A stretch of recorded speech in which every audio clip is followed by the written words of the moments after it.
That kind of M&A bolt-on acquisition story in the healthcare space. And of course, shippers, as we do have a deal now agreed upon between the U.S. dock workers at some of the ports in the States. That was an overhang guy. Maybe today we see some positive reaction in the shippers. We'll see what happens there. It's going to be interesting to see how the FTSE 100 trades this morning.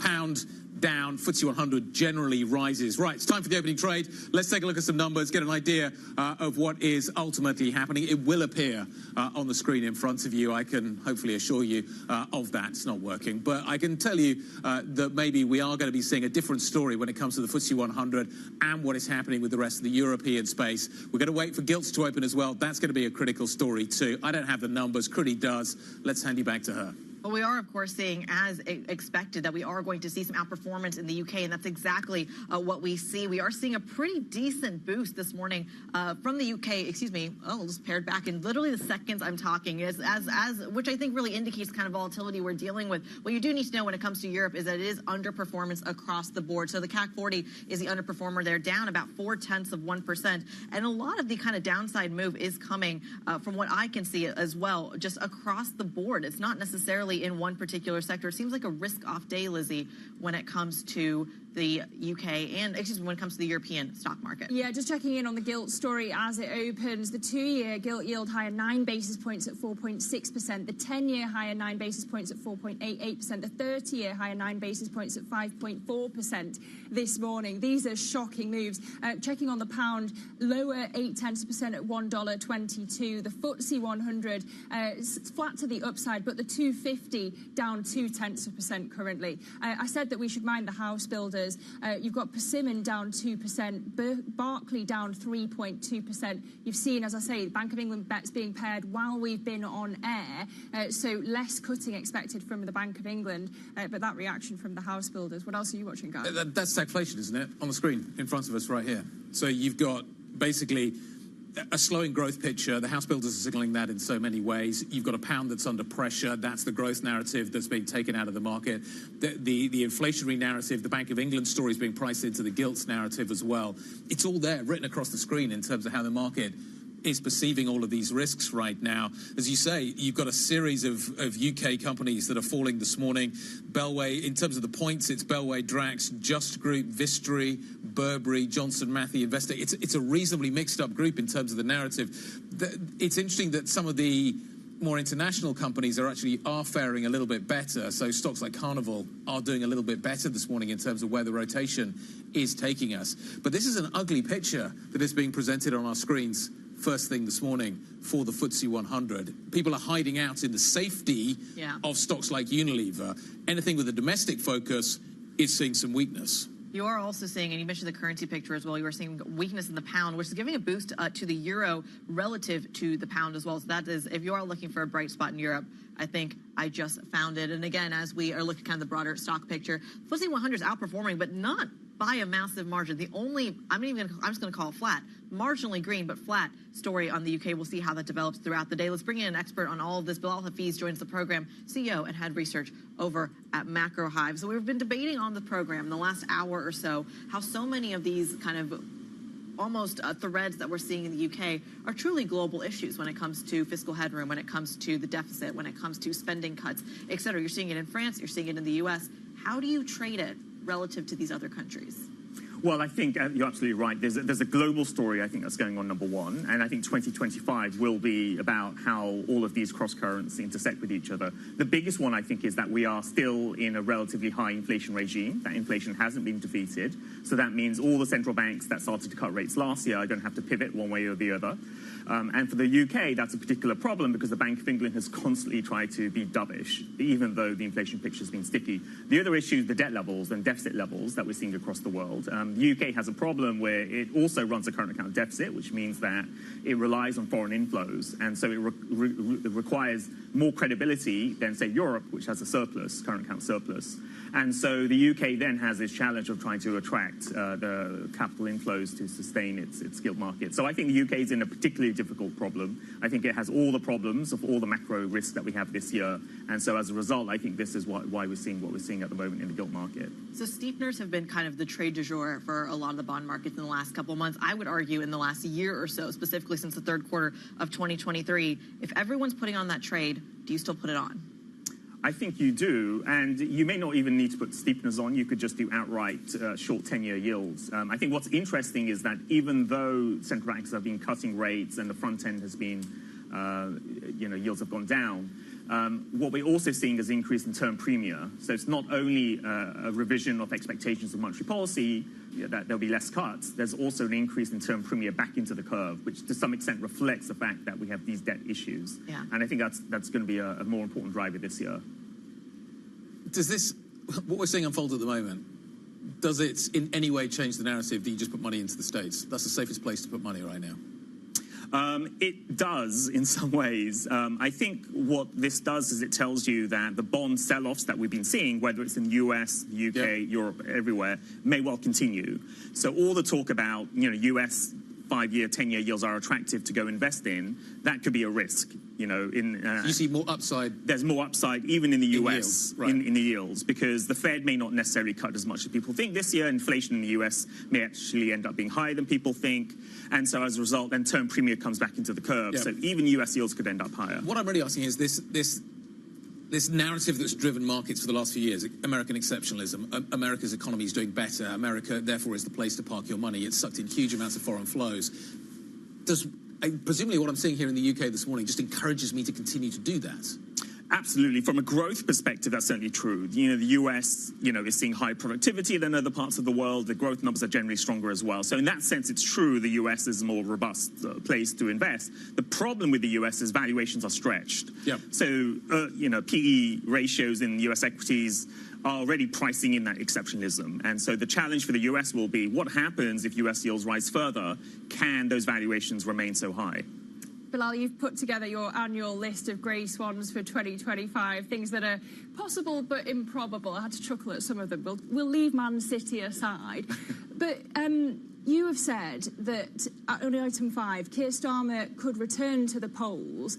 I wonder, is the most likely reason that happens because the economy has gone down the plug hole? Absolutely. I mean, this comes off the back of the plunge in popularity of Keir Starmer, and we were trying to think about what circumstances could you have which could lead to a Labour majority somehow collapsing to trigger an election. One would be geopolitics in some way, whether the UK gets embroiled in some Middle East war and that splits the Labour Party, and so that could be something. The other could be a fiscal issue like we're seeing right now, whereby, because of this bond route, maybe tough decisions need to be made around cutting spending on the NHS, and that splits the Labour Party, and then you have this vote of no confidence. And then that somehow sort of triggers an election. So that's the possible scenarios that we could see. Of course, it's not a base case. It's very unusual for a party with such a large majority to collapse in that way for a general election. Yeah, I mean, it was similarly unimaginable when Boris Johnson got his landslide majority, and look how that ended. The other one on your list is that we get a return to zero interest rates, so bringing it back to the Bank of England. Could the Bank of England genuinely be the only saviour that Reeves can rely on? I think there's some truth in that, insofar as the Bank of England could be the only saviour for the gilt market, insofar as the one thing they could do is to stop doing QT, and so return to becoming a big buyer of gilts, and so that would just stabilise gilt markets and auctions and so on.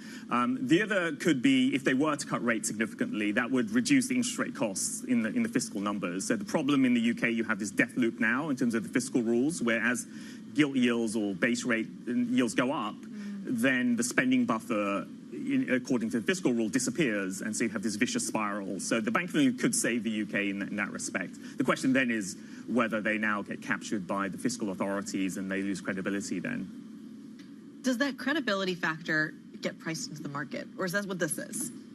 I think at this stage, I think there's some inklings of a credibility issue, but I don't think it's as extreme as we had under Liz Truss, where there was a very precise effect where, Liz Truss got elected, announced a budget, and then gilt yields exploded higher. This time we're not seeing that. The gilt yield move, while it has been quite large over the last few days, it comes in the context of yields going up quite significantly. So we're at the stage now where there's a risk that credibility comes under fire, and this is the big test now for the next few weeks, whether this becomes a credibility issue, whether it's on the Bank of England side in terms of inflation credibility, or whether it's on the government side in terms of fiscal credibility. It's January the 9th, okay?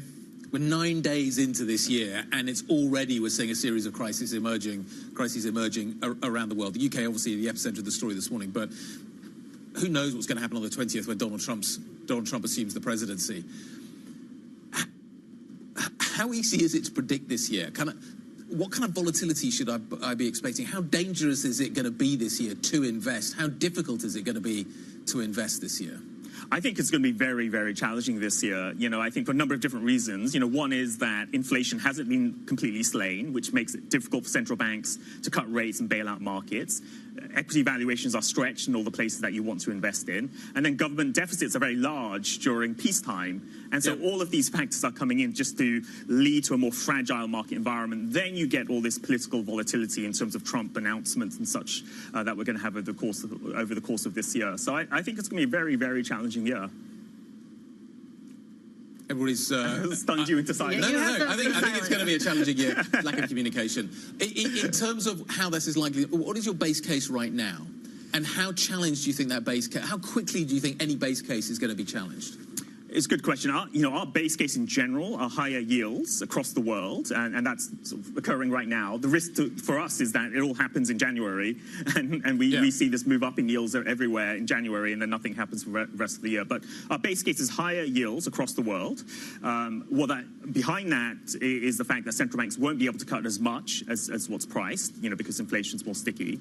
The other thing we're looking at also is equity valuations do look stretched in the US, so they will start to get challenged by these higher yields. So this year will be the crunch year for equities. If equities come down, where do you hide? Do you hide in Europe? Do you hide where is the diversifier this year? Where is the uncorrelated asset this year? I think it's hard to find anything uncorrelated.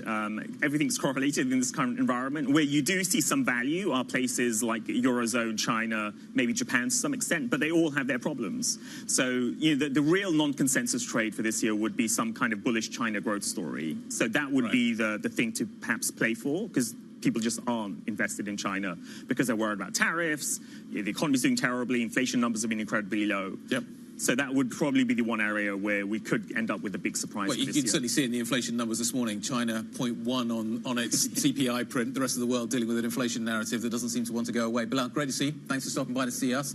Bilal Hafiz, the CEO of Macro Hive. Core 6 looks like this morning. This is the narrative we're looking at. You've got generally red across the screen.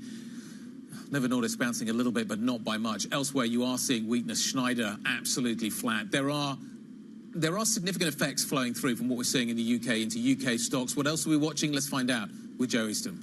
So we are seeing some big moves in the UK, Guy, particularly in the retail stocks. Some of these are catching people by surprise at the moment. Marks & Spencer's down 6%, was down around 8% at the open. I asked some traders about that, and one of them said nobody knows why it is down so much, though the outlook commentary was slightly negative, but it pretty much looked almost in line on the statement, so we'll have to dig into that one a bit further. Very surprising move.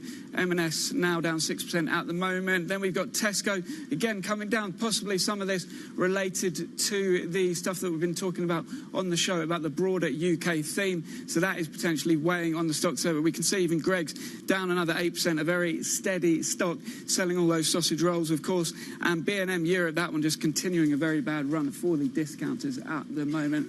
UK retail really, really weak today. Very interesting moves on that one. Then in terms of shipping stocks, big moves there as well. We've got AP Moller Maersk down 6%, Hapag down 7.2%. Now US Dockworkers reaching a tentative deal with companies in the US, and that would potentially weigh on shipping rates, weigh on the profits. So that one a little bit easier to explain, although slightly complicated in terms of the reasoning on that, but definitely a weak part of the market due to that news on shipping. Then in terms of a bit of a share sale, the Italian gambling company Lottomatica announced a big share sale last night, so they're selling stock at a discount. That one's a recent IPO'd around a year ago for that one, but we're coming down 2%. Investors getting out of that one this morning, so we've got some weakness there. Then looking at home builders, once again, it has been a feature on the show, and we are seeing Berkeley Group declining today. That was down at 3% at the open of trading, now 1.9%. Barclay, two ways to pronounce it. I think my second one was correct. But that one is also reinstated underperformer at Bank of America. They've got a big note out. They're not citing rates as such. They're citing weaker volumes, but it adds to the worries for that sector at the moment. One stock giving us a bit of green finally to end on is Shell. That gets a buy.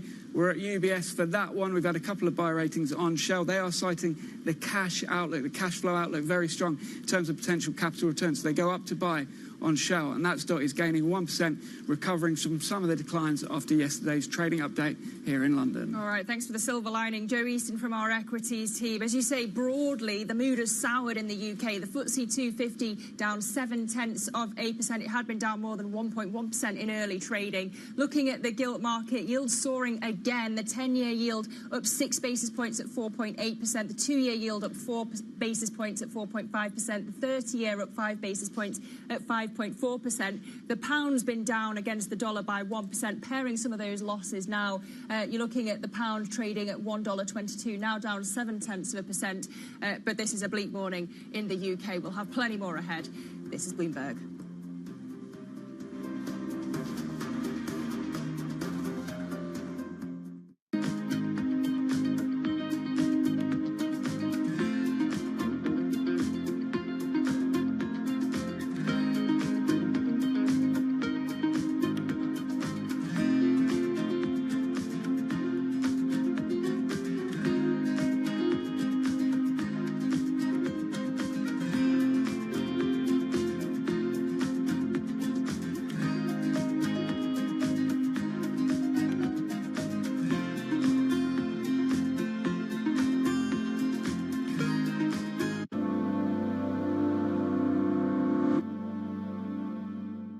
This is Bloomberg Daybreak Europe. I'm Tom McKenzie in London. These are the stories that set your agenda.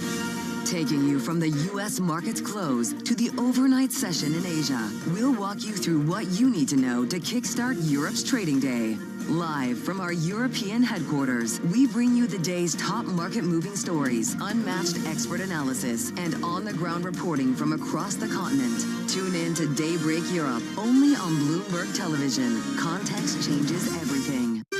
Bringing you up-to-the-minute financial news whenever and wherever it happens. I'm Michael McKee at the Federal Reserve, and this is Bloomberg. Key investors, top executives, global innovators. Join me for in-depth conversations with the biggest newsmakers on the day's top stories. Insight with Haslinda Onen, only on Bloomberg.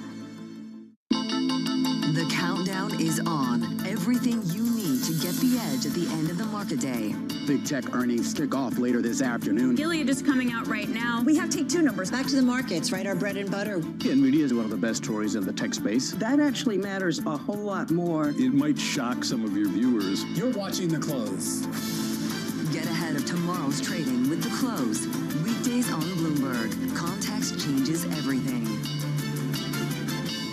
Middle East and Africa. Vibrant resources and high-yield investment opportunities abound. Join me on Horizons Middle East and Africa for the stories, newsmakers, and insight from this exciting region. Now weekdays, only on Bloomberg. From the beating heart of global finance, economics, and politics, and wherever newsmakers are moving markets. Bloomberg brings you conversations that allow for deep discussions and important insights. What do you think the future is for inflation? Is this new normal? Are markets too optimistic? How do you worry about the things that are outside your control? How does the current fighting completely stop? I'm Francine Lacroix, and this is The Pulse, every weekday only on Bloomberg. Get your fixed income fix. Watch Bloomberg Real Yield around the world right here on Bloomberg. Context changes everything.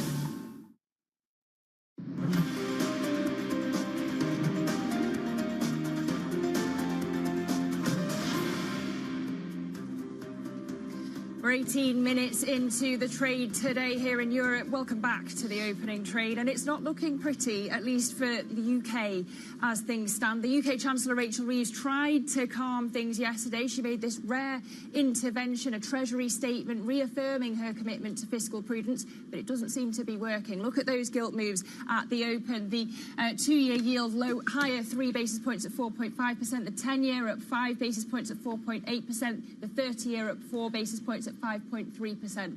Let's talk about why this is happening with Anna Andrade. She joins us from Bloomberg Economics. Anna, we've been debating how much do you attribute this to the domestic picture and how much do you attribute it to the international story? The movement in gilts, you mean? Yeah, I think it's interesting because there's been a lot of comparisons with the trust moment, and I think there's, at least in my head, there's at least 3 reasons why it's not. First one is that question exactly. It is part of a global story. So probably 70% of the gilt movements we've seen have been also seen in the US. The second one is that essentially the scale of the shock, because in trust, during the trust moment or after the mini budget, you saw yields rising by 100 basis points in 4 days. That's a huge thing that we're not seeing right now. It's sort of a more gradual increase. And then there's, of course, the third factor that so far we haven't seen, but I think it's the big unknown. In trust, 50%, there was a work from the Bank of England that said that 50% of the movement in gilts was a reaction to fiscal and 50% was attributed to the liquidity crisis in the LDI funds. Now, there's obviously pockets of weakness and fragility in the financial sector. We don't know what this will, trigger, but so far the reaction hasn't sort of spilled over into anything else. So, I think we're not in a trust moment. I think part of it is a global story, and that's also one reason why, the Bank of England and even the government a bit might not feel the need to sort of come out and tackle it just yet. Well, a sell-off on the long end of the curve, to your point, was before it even hit the gilt market. You already saw. You were seeing it in the States. You were certainly seeing it in parts of Asia as well. But is there an argument for it, or is this just kind of de-risking ahead of the new year? I think there hasn't been any sort of game-changing data, if you want, to sort of trigger this, but markets, are not rational. I think there is a general question of where inflation is going to head in the next couple of months. Now, in the UK, we are seeing some sort of bad news in the sort of real side of the economy. We've seen that in today's jobs market report. We're seeing GDP also and activity also weakening, but inflation is not really sort of yet falling as fast as the Bank of England would like. But actually, today's jobs market jobs report that actually show that demand is weakening might actually go against this movement in yields, because as the Bank of England said at its December meeting, and it has been saying this for some meetings now, a period of economic slack might be required to sort of bring inflation back into control. In December, they said that the labor market was probably balanced. So that's now, we're now at the point that any further weakness will start off sort of waiting on inflationary pressures. The bank's made it really clear that it wants to use interest rate policy as its primary mechanism by which it's going to control what's happening with the economy and dealing with the inflation narrative. The QT story is meant to have been on rails. It's kind of something that happens in the background and just carries on. Does that now need to change in as much as we've got a bit of a gilt crisis? Should the bank be still selling into a market that is experiencing this kind of a crisis?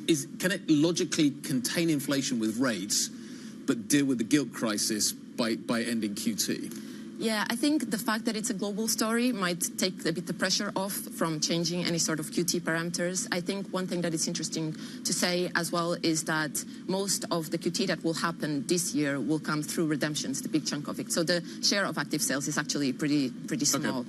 And I think going back to the real economy, I think we're seeing this sort of weakening, and the bank, I think, it's confident that if you see sort of weakening in the economy, that will feed through. That's sort of how the dynamics work. So we're just going to have to wait, I guess, a little bit longer into sort of seeing this weakening then translating into prices and into wages. We'll see what happens. It seems to be accelerating at the moment, certainly. Anna, thank you very much indeed. Anna Andrade joining us from Bloomberg Economics. Let's take a look at what is happening with the stock market effect surrounding all of this. You've got two factors in the market this morning. You've obviously got the broader crisis as to what is going on, but then you've got a series of retailers that have been pushing out numbers first thing this morning, talking about how trading has happened over the Christmas period. Tesco, Marks & Spencer, two of the companies that have been reporting their sales. They've actually broadly been ahead of expectations, though maybe the outlook statements don't look quite so good. Dasha Afanasya joins us now on set. Tesco, the biggest loser points-wise on the FTSE 100. Marks & Spencer's down by nearly 7%. I read the statements this morning. I'm struggling to work out why we're seeing the drops that we're seeing. Well, I think Anna really gave us a great context for what's going on. The consumer sentiment remains really weak, and it's weak going into this year. For example, Marks & Spencer's didn't sugarcoat it. They said the external environment remains challenging with cost and economic headwinds to navigate. For Tesco, which has got the highest market share since 2016, there's also this question, well, how much more headroom is there left to grow? One of the reasons why it did so well in terms of gaining market share is because its competitors were sort of asleep at the wheel a little bit, in particular Asda, which was taken over by private equity in 2021. Those companies, particularly Asda and Morrison, have already started slashing prices this year and are really going to give Tesco a run for its money. Marks & Spencer's, has also tried to reinvent itself as slightly more better value for money than before. And how much more can it do of that? Of course, they're also massive employers, these companies. Their employees are also consumers. Their consumers are workers. And we had this shocking report from the REC and KPMG about hiring falling dramatically because partly of the tax hikes in the budget putting up costs for companies. Was there anything about that in the outlook that we got this morning from the companies about jobs and wages? Yeah, all the companies largely flagged this as an issue, that cost headwinds are going to be a problem. Greg's also touched on this. These national insurance contributions increases are going to pressure costs. So that's definitely what they're nervous about. And leading to price rises? I mean, I think it's hard to see how they balance the both. I don't think they'd say. We'll see after the journalists and the analyst calls whether anyone can pin them down on that. But it's that's hard the fear, to tell. isn't it? That basically this leads ultimately, you're going to pass higher costs on to me in the form of NIC, then we're going to pass that on to the consumer in terms of higher prices, and that's the kind of stagflation. Precisely, the word that seems to be bandied around a lot at the moment. Dasha, great stuff. I look forward to those calls and the reporting that's going to follow on from them a little bit later on. What are we going to be talking about next? President Trump appears alongside a Dubai property mogul, Hussein Sejwani, to announce a $20 billion deal to build American data centers. We're going to talk to the DMAC founder and chair next. This is a really fascinating conversation. Where does the money come from? How quickly can this company deliver on some of this? Obviously, there's huge demand for data centers at the moment. So I think some key questions surrounding this deal. When are we going to get some details? Hopefully in a few minutes' time. When are we going to get some details? What are the politics around this? Remember, Donald Trump is on a little bit of a fundraising round when it comes to data centers around the United States. Most recently, also getting a little bit of extra funding as well from the founder of SoftBank. $100 billion there, and he, of course, is making the rounds, like I said, a little bit of a roadshow, an American data center roadshow that we are seeing. Like Guy said, we're going to speak to DMAC founder and chairman next. Stick with us. This is Bloomberg.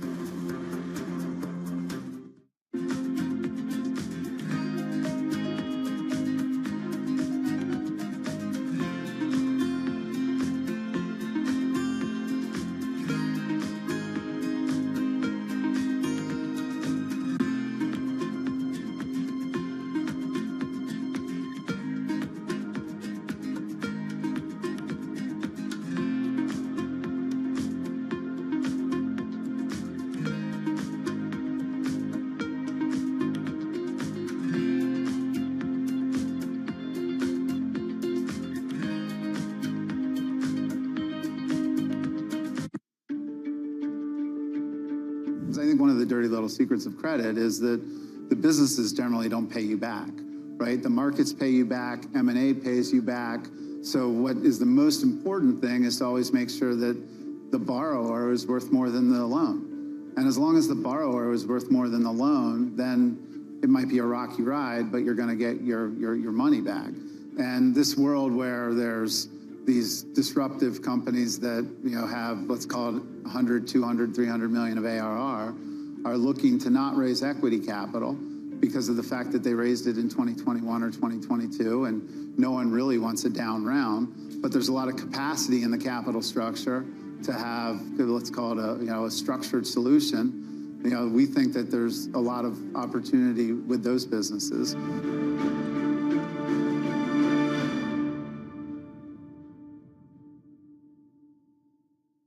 Welcome to the world of decentralized finance. Massive outperformance from Bitcoin. Bloomberg is covering all things crypto, the people. The tectonic shift emanating from Washington. All we're looking for is clear rules and an ability to build in the United States. Crypto shouldn't be partisan. The transactions. Really a record-breaking moment. Crypto VC is back. And the technology. It's really the beginning of a global on-chain economy. And if America doesn't embrace it, we're going to be left behind. Bloomberg Crypto, only on Bloomberg. Jumpstart your trading day on Bloomberg Open Interest. 2 hours of single stock stories that are driving the opening bell action. We'll take you to Wall Street, Main Street, the C-suite, and beyond. These are companies that are growing their market. The great companies in the U.S. are the companies hitting the cutting edge. That's a different story. Get the inside track on what's buzzing in markets. With the players who are shaping the narrative. If you have bad earnings reports, you're going to get punished. They're not buying what the industry is selling. Join us on Bloomberg Open Interest. Every trading day, only on Bloomberg. There is this real momentum from Wall Street. We are basically deep in the European earnings season. Take a look at how we're faring when it comes to Asian markets.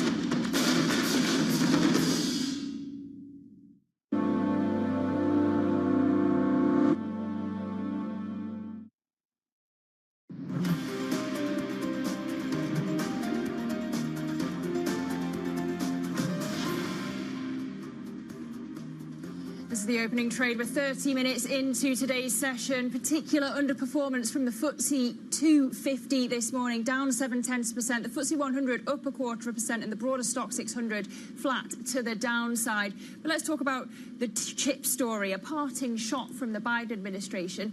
It's planning further restrictions on the export of AI chips from the likes of NVIDIA and AMD. This is a final push, really, to keep advanced technologies out of the hands of China and Russia. So we can get more detail now with Bloomberg's Jill Desis. Jill, what would these restrictions actually entail? So really, Lizzie, the way that I'd look at this is it's kind of a tiered system that the U.S. is thinking about setting up here. The idea, of course, being, as you said, to keep AI chips out of data centers, particularly when it comes to U.S. adversaries like Russia and China.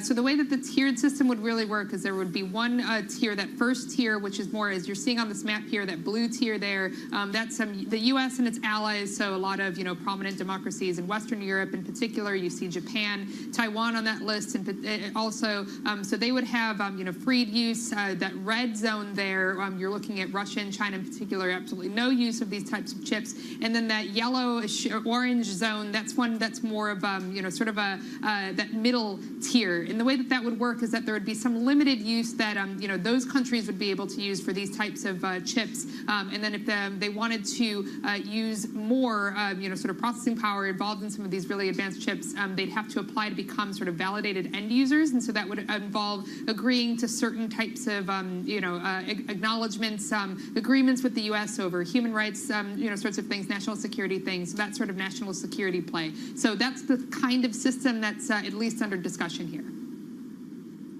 Well, Jill, walk us through the response from the other side. We know NVIDIA has had plenty of experience in these kind of export curbs. What are they saying this time around? Yeah, Kriti, at this time, so obviously this is still something that's in the planning stages here. We did see actually NVIDIA shares sort of dip a bit after, we reported this news. NVIDIA itself has, come out with a statement and said that this isn't really the way that you would actually go around kind of, protecting these types of technologies. They don't really see this as, sort of that way. You're looking at that statement right there saying, a last-minute rule restricting exports to most of the world would be a major shift in policy. It would threaten economic growth in U.S. leadership. And so certainly sort of coming out hard there. But again, I mean, this as we were talking about, this really does sort of represent that kind of parting shot from the Biden administration, as we've seen seen, several different types of restrictions, particularly when it comes to advanced technologies and chips over the last several years from this administration. Jill Deeses in Hong Kong, thank you very much indeed. Let's stay with the chip theme and continue the conversation around what happens in the United States with the AI/chip narrative. Donald Trump announcing Tuesday that Dubai property group DAMAC will be investing $20 billion in new U.S. data centers. The president-elect unveiled the deal alongside DAMAC founder and chair Hussein Sajwani from Mar-a-Lago. The first phase of the project will be in Texas, Arizona, Oklahoma, Louisiana, Ohio, Illinois, Michigan, and Indiana, those places. And Hussein, I'd love you to come up and say a few words. Thank you very much. Thank you. Thank you. Thank you, Mr. President. It's been amazing news for me and my family when he was elected in November. Hussein Sajwani, Mar-a-Lago, earlier on this week, now back in Dubai and joining us from there. Good morning. Thank you very much indeed for your time. Let's talk about the deal that was announced earlier on this week. A lot of details obviously still need to be ironed out, I suspect. But when are we going to see ground being broken? When are these data centers going to be built? As you appreciate, the announcement is only last less than 48 hours, where me and my team are working very hard. We had already some discussions with a number of landowners in different parts of the states. The team is working, and we hope sometime this year we'll be announcing some acquisitions of lands, and then, of course, we'll follow that design and construction. So there is a lot of work that we have to do to invest the $20 billion. $20 billion, that's a substantial amount of money. How are you funding this deal? Can you provide specific details on where that $20 billion is coming from? As you appreciate, this is an asset-based business. It's an infrastructure. Normally, 60 to 70% you borrow from the banks or from financial institutions or bonds, leverage. DAMAC property will be able to put the equity, which will be in the range of the other 30%, which will be around $5 to $6 billion. DAMAC Properties' balance sheet today is capable of producing that money in the coming 4 years through its own resources. Having said that, if the opportunity increases and we get more opportunity, we'll be more than happy to bring third-party partners with us. Hussein, it's Creedy in London. When you talk about those third-party partners, who are you talking about specifically? Are there banks, for example, that you have in mind? We're already talking first. Our first line is to talk to partners in U.S. who will bring added value if they are in the construction business, they are in the land business, they are in the power business. So first we're looking at added value partner, not just to bring money, but to help us to execute in this business. That will be the first choice. So, Hussein, part of this announcement was certain states that your investments are targeting, the likes of Michigan, Illinois, among others, Texas, for example. Are there specific players within those states that might help you get to those investment plans? Indeed, indeed. I mean, we are open to all the options to execute the business plan from partners who are in the business or who will help grow the business. When it comes to those kind of partnerships, though, is state funding something that we're talking about? We know that Donald Trump, for example, has already asked you to double the investment, not just keep it at $20 billion and go further. If you're talking about further investment in the United States, how much further? Do you have a number on that? I don't have a number on that, but as you know, it's a market and it's an opportunity today with AI data center. As you appreciate, the business of data center is growing in more than double digit, and there is a huge growth there. So if we find the right opportunity, the right partners, I think we have the capability to take the business further beyond the $20 billion.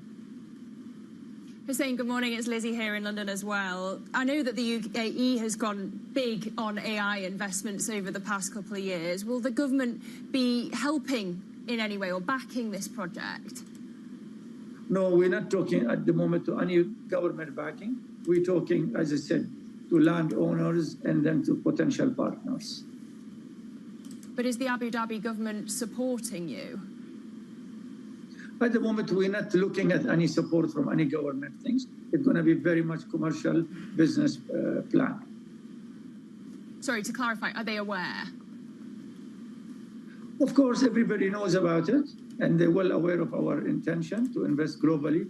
As you appreciate, we have already a data center under construction in 3 countries in Asia, 3 countries in Europe, Middle East. We are in more than 10 countries around the world, covering Indonesia, Thailand, and Malaysia, Greece, Spain, and Italy coming next. Hussein, in your press conference with Donald Trump, you specifically made the comment that you've been waiting for years to invest in the AI space in the United States. You specifically said you've been waiting for 4 years to invest in the AI space. Between the election of Donald Trump and the administration of Joe Biden, several of your other counterparts around the world have already been investing in AI in a big way. What has changed fundamentally to incentivize this move from you?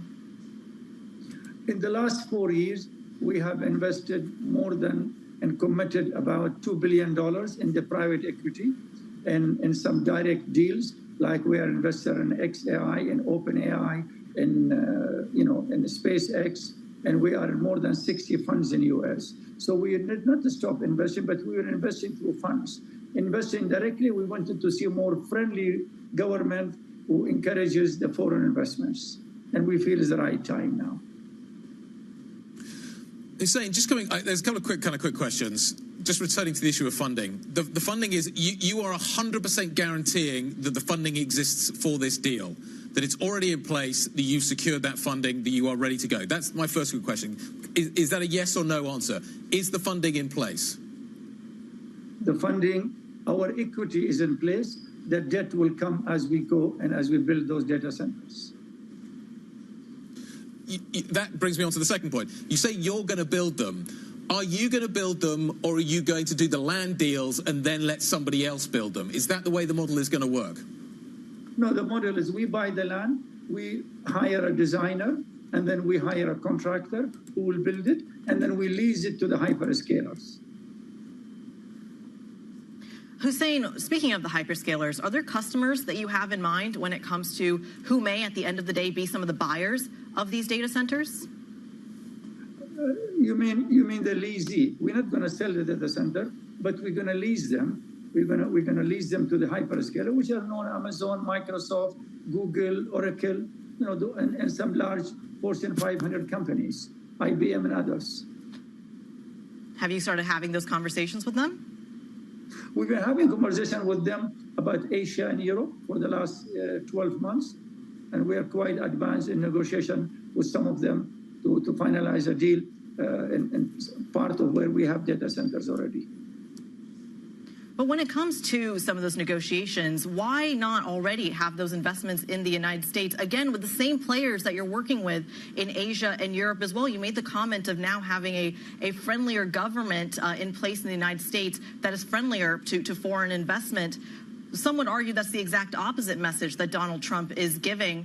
Why not invest in the U.S. earlier? Aren't you coming a little bit late to the game here? No, we're not late in the game because this AI business already started only last 18 or 24 months.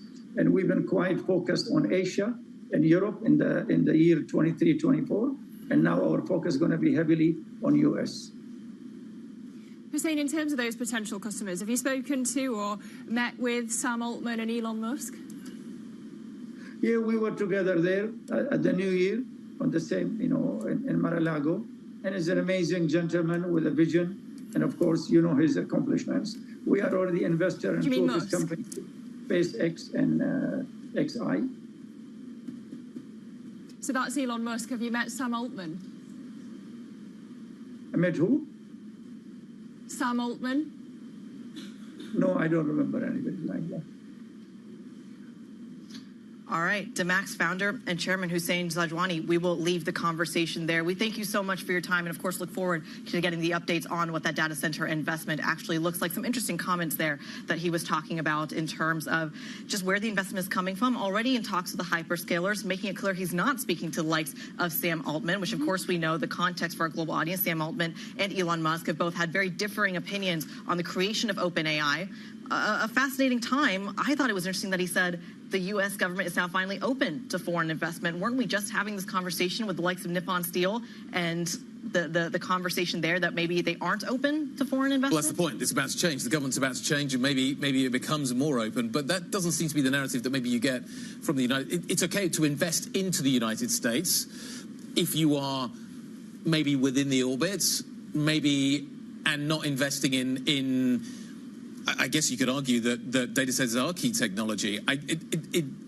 It's very muddled in terms of the narrative and the conclusions you can draw from both the Biden administration and also potentially from the incoming Trump administration. A national security issue, of course, at play. I mean, it's going to be a fascinating one as we see what other international investors either dive into the states or maybe take us a little bit of a step back. Coming up, we're going to talk about a big factor of that, and that, of course, is going to be regulation. The outgoing chair of the SEC reflecting on his time in office as he prepares to step down, as we just discussed, Donald Trump returning to the White House. That conversation next. This is Bloomberg.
What about quantum computing? People talk about that. Is that something that I should be looking at investing in? I've made a lot of mistakes, betting on these new technologies like AR, VR turns out to be not so big, 3D printing turns out to be not so big.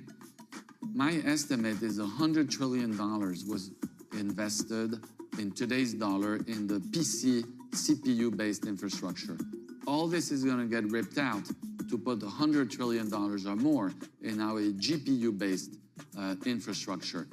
In that sort of quantum of numbers, I feel that the quantum computing is going to be very small. You always are worried about, I presume, geopolitical events. So are there some geopolitical events you're worried about right now? Yes. I don't know why, but for some reason, I love thinking about black swans. And at the office, everybody thinks I'm weird because I'm always thinking about what can go wrong. But underpinning the AI is the chips. And the chips, despite the CHIP Act, which I think was a good idea for the US, I still think like 80% or so of the capex of TSM is in Taiwan. And so at the leading edge, a lot of capacity is in one very small area. Forget that it's just in China, it's in a very small area. I think that's very risky. US tech is influencing global markets.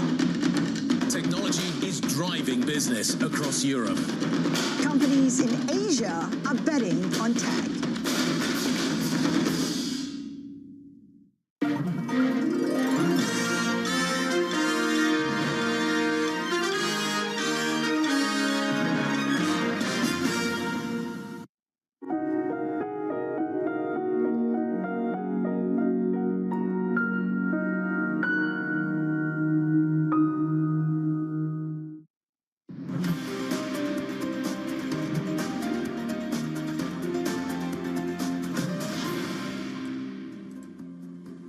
Welcome back. You're watching the opening trade 47 minutes into this Thursday session. Remember, the US is out today. We have the funeral of Jimmy Carter taking place a little bit later on. US equities, therefore, will not be trading. European equity markets largely becalmed, as you can see. We are seeing a bit of a difference when it comes to what is happening with the FTSE 100. The UK seems like a special case at the moment. Let's talk about the change of administration that we are seeing in the United States. The outgoing chair of the US Securities and Exchange Commission says there's still more to do in terms of regulating the crypto market. Gary Gensler will step down on January the 20th when Donald Trump is sworn in as the United States president. Speaking exclusively to Bloomberg, Gensler reflected on what he has achieved. It's a great privilege to be in a role like this. I'm the 33rd chair, and it's a big country. A lot of people could do this job, so I start with it's just such a privilege to be here, and thank you to Joe Biden for asking me to do it.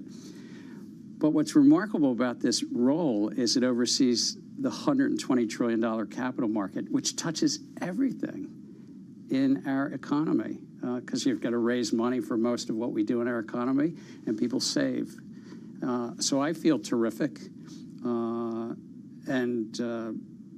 You ask about the attacks and things like that.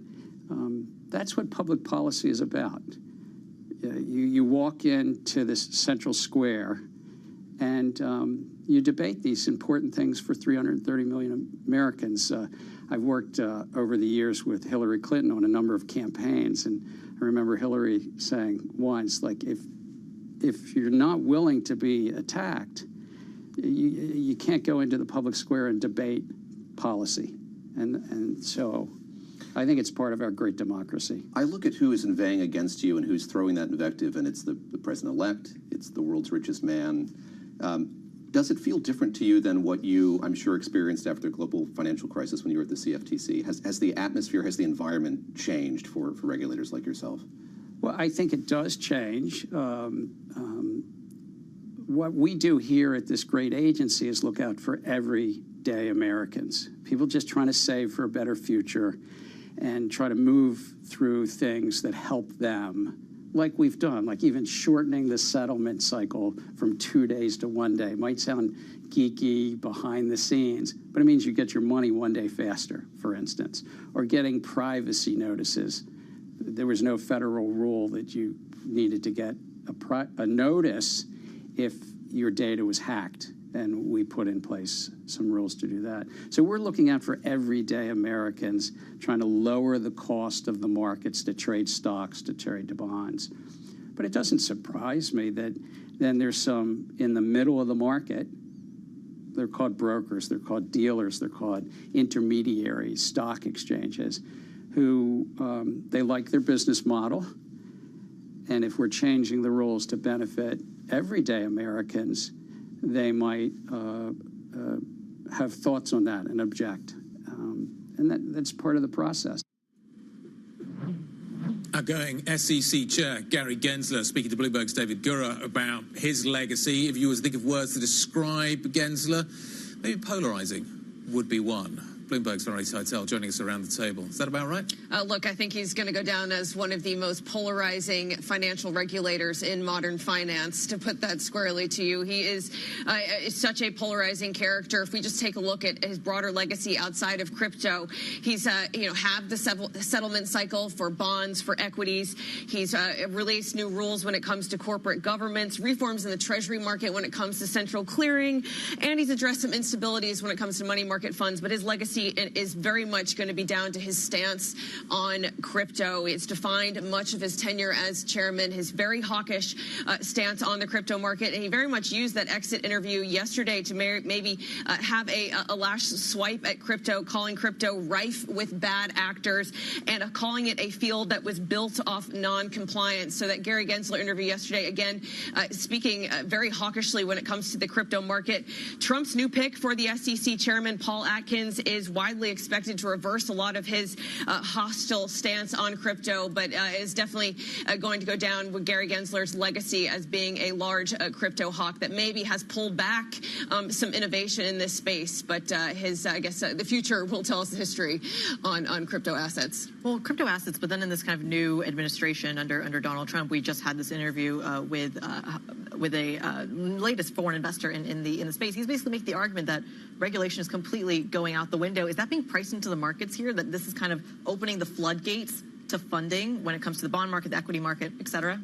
Well, look, Michael Barr stepping down as vice chair for supervision does open up another discussion on what's ahead for banking regulation. He really very much pushed tougher rules when it comes to capital stances. And since his resignation, we've already seen some movement in asset swaps that have shown that some banks out there have taken this guide that those capital rules will be relaxed and they'll be allowed to take a bit more risk, hold more risk on their balance sheet. We've seen that move in asset swaps. It's kind of mirrored or kind of maybe given us a signal that banks view what's to come under Trump as positive for their risk taking. So that juices the economy further, right? Juices the economy, juices those treasury yields, and perhaps pushing another leg up in treasury yields again. It's not going to be, I guess, easy for the globe to handle at this rate. Well, yeah, on that point, Val, let's, while we've got you, just talk about gilts, because the picture seems to have brightened a little when it comes to the 2-year high at 1 basis point now, the 10-year high at 3 basis points, but the pound's still weaker and the FTSE 250 still down. Can Reeves chill? Look, it is early days when it comes to the session. Let's see what happens later in the day, but a back-to-back session of a double-digit basis point move in the 30-year gilt is not something that anybody wants to see in terms of calming the market down. It looks like we've maybe hit a bit of calm, but don't remember, we've got non-farm payrolls on Friday, a hot NFP print tempting us to believe that the U.S. economy is still on a good track, could push the bond route further in treasuries and then have maybe a knock-on effect on gilts. But it's definitely, caught the market's eye on an international scale, and I don't think this theme is going to be put to bed by anything we hear from Rachel Reeves. All right, Bloomberg's Valerie Teitel walking us through that bond market story, taking us on a little bit of a tour around the world. Look, there is a lot going on later today as well. We do know that I believe that the bond market over in the States has an early close. That, of course, because of Jimmy Carter's funeral. The U.S. cash equity markets are closed as well today. But then you do have some Fed speak, some BOE speak as well. 2:05 p.m. UK time, Fed's Collins speaking, and then, of course, at 4 p.m. The BOE's Breeden speaking as well. But it comes right back to, I think, what will be the main event in the States today, which is Jimmy Carter's funeral, his legacy, of course, a one that is hanging large, especially in the here and now, talking about the kind of state of play around Panama, Iran, Russia, et cetera, not to mention just the time and the interest rate story and the economic story he had to deal with that we are seeing echoes of at the moment. He won the Nobel Peace Prize. He was the president of the United States. He was a submariner. He was a naval officer. He had a storied career, 24 to 24 basically, which is an incredible life, and he did so much within it. He will obviously be remembered for a number of key events. The late 70s were a really difficult period for the United States. As you pointed out a little bit earlier on, he was a one-term president, but he had a lot to deal with within that presidency. There was an awful lot going on, from what was happening with the energy crisis to what was happening with Iran. And an incredible life even after office, even if it was just one term. Yeah, the Habitat for Humanity story, and of course a lot of the vaccinations globally due to his and his wife's foundation as well. We'll just take you through the live pictures that we're seeing right now in Washington, where of course Jimmy Carter has been placed for the moment, and this is going to be among a full day in the state of coverage from Bloomberg Television. We do have special coverage over in Washington. It will begin at 5 p.m. London time on Bloomberg TV and radio. There will be a funeral service at the National Cathedral, and then a departure from the cathedral to the Joint Base Andrews as well. Ultimately, a arrival at Lawson Army Airfield, where he will then have a funeral service back in Plains, Georgia, where, of course, he and his foundation are based, and his family was based as well. And I should mention, Guy mentioned that he had a storied career in politics. He was also the governor of Arkansas, so, of course, very much a domestic story, a state story as well. Again, looking at live pictures in Washington of Jimmy Carter ahead of his state funeral. This is Bloomberg.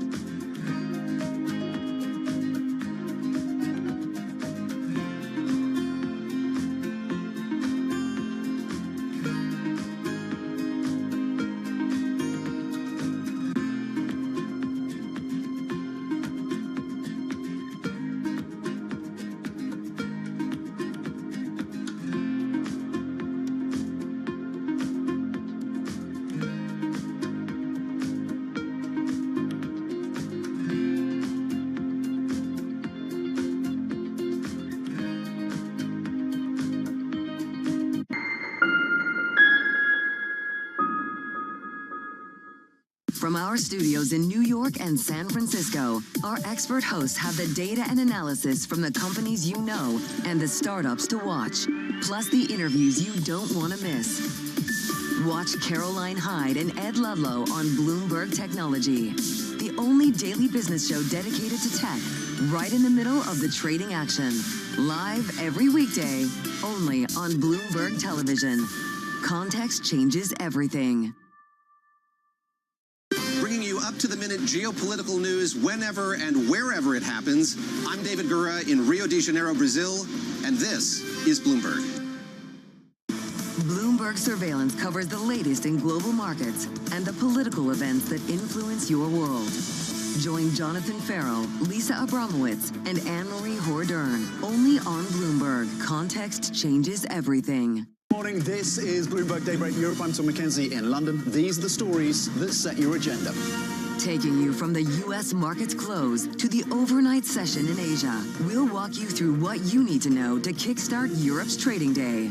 Live from our European headquarters, we bring you the day's top market-moving stories, unmatched expert analysis, and on-the-ground reporting from across the continent. Tune in to Daybreak Europe, only on Bloomberg Television. Context changes everything. Middle East and Africa, vibrant resources and high-yield investment opportunities abound. Join me on Horizons Middle East and Africa for the stories, newsmakers, and insight from this exciting region. Now weekdays, only on Bloomberg.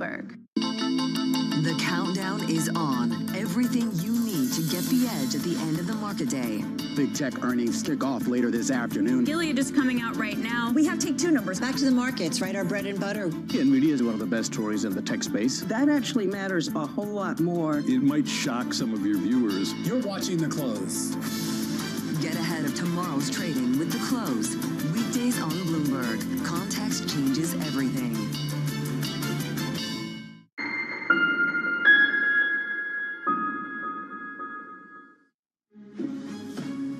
Los Angeles plunged into the worst natural disaster in decades as deadly wildfires forced more than 100,000 residents to flee. Gilts slumping further. The pound falls to the weakest level against the dollar in over a year amid a broad UK market sell-off. Plus, the Biden administration plans another round of curbs on AI chips exports just days before leaving office.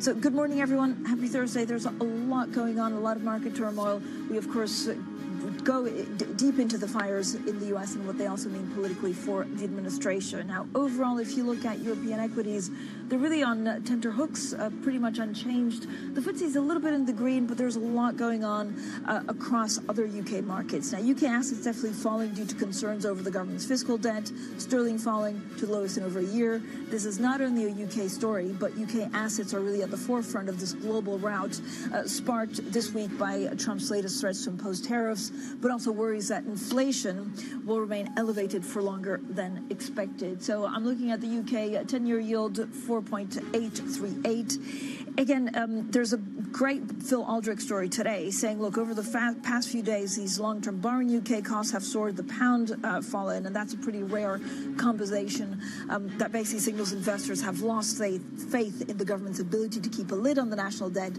and control inflation. So we'll have plenty more market moves shortly for the conversations that matter and the insights you need. Let's get started.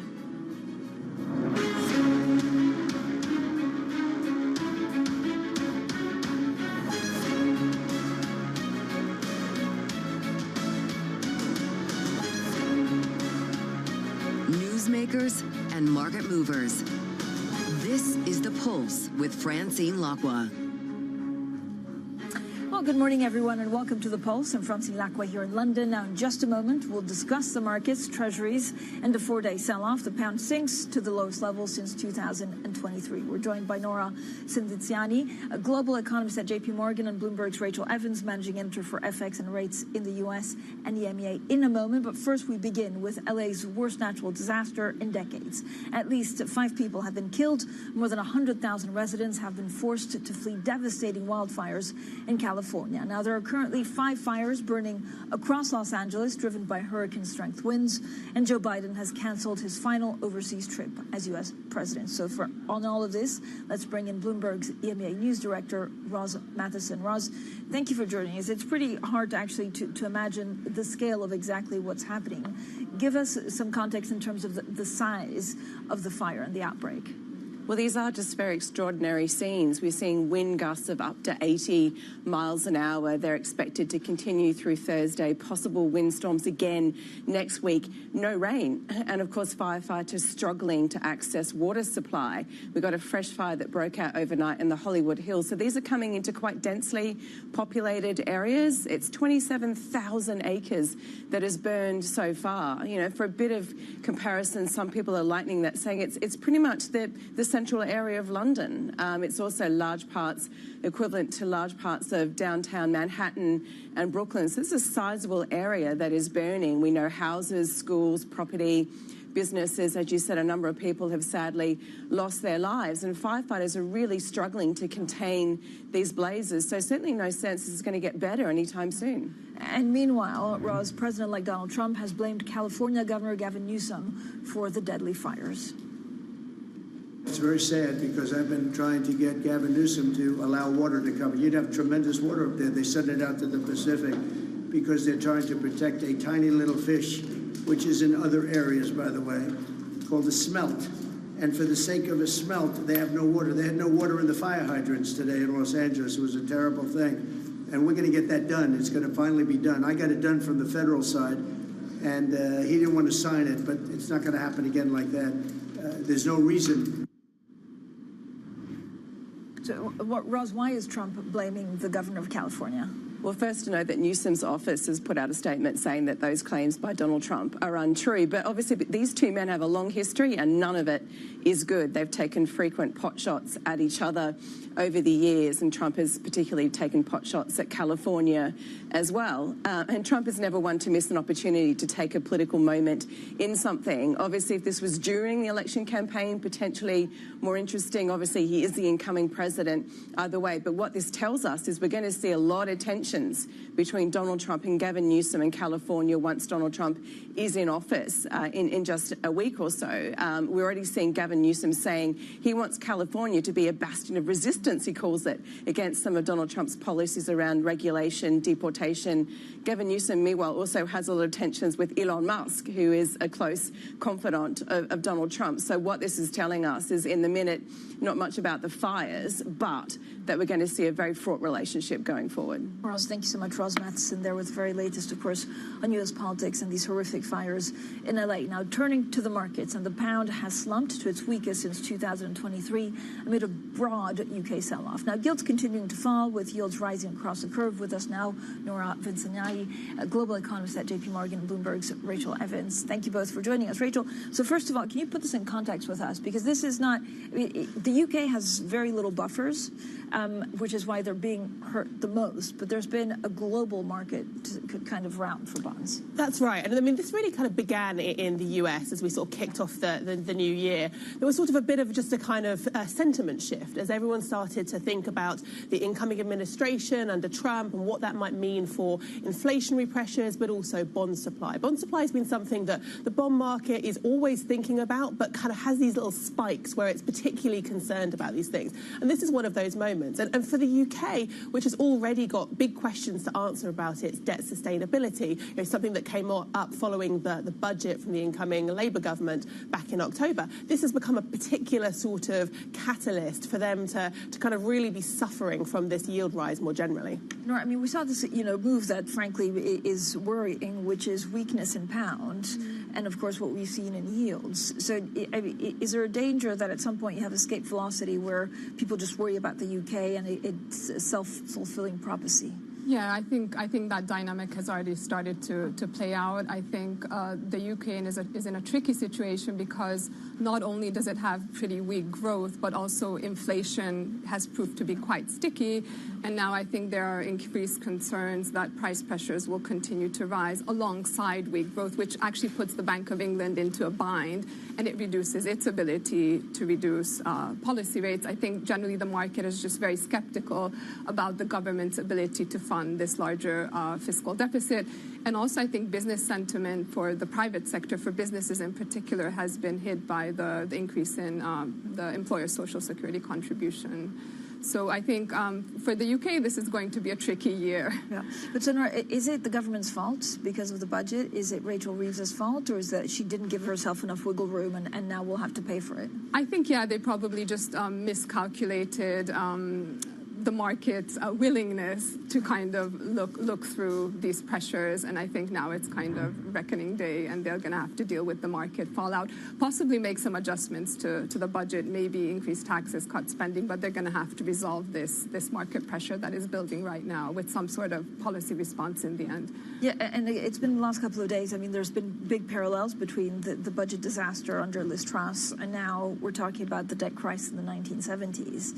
What are the parallels? Well, I think you mentioned that the two that people have been kind of jumping to for comparisons. I mean, it is worth noting that the market is a lot stronger in terms of its structure today than it was under Liz Truss. Then we obviously had the LDIs, and there was a liquidity crunch that really furthered kind of the sell-off in gilts. That has largely gone away, and we have a sort of more stable sort of system. But, whenever we see kind of a multi-day severe sell-off, of course there is an understandable jump towards looking for these parallels. And I think what's going to be really interesting is the degree to which the UK sell-off actually continues past, sort of the broader rise in yields that we've been seeing. That, to me, would signal that this isn't just something that is becoming kind of a big problem for the UK, and that they're the sort of epicenter, but that they are decoupling from that rise in yields elsewhere and becoming the place in the world that we have to really watch in terms of supply. Yeah, and of course, as you say, Nora, the more the market rout continues, the more basically the hole becomes bigger. I think Capital Economics was estimating that so far it's about £9 billion lost. And so but if it continues for more, then that hole's going to be even bigger. Yes, for sure. I think now the pressure is building with the rise in interest expenses as bond yields continue to rise. There is a direct pass-through into expenditure side of the budget. So, as our UK economist has been saying, there's now increased pressure, I think, to announce further measures to contain the budget deficit. So, timing of that next couple of months, they're certainly going to have to come out with some announcements, I think, if this pressure continues to build. But as you were saying, I think there's also a broader phenomenon ongoing, which is the markets globally are concerned about sticky inflation and higher inflation, especially with respect to the potential increases in U.S. tariffs, which we can talk about.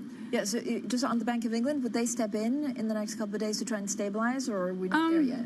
I mean, I think we're not there yet. I think certainly on the policy rate side, we think there's probably space for another cut in the near term. But when we kind of reevaluate the entire year, the scope for rate cuts this year, I think it's going to be increasingly difficult for the Bank of England to have confidence in reducing interest rates further to the extent that the markets had previously been pricing.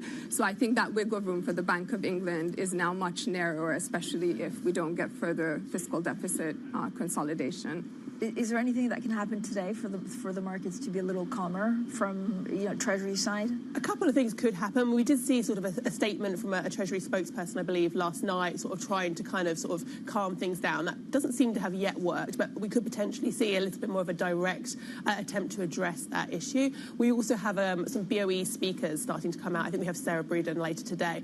I'm sure that they will be asked about that. Depending on what they say, that could help to sort of, put a floor under gilts.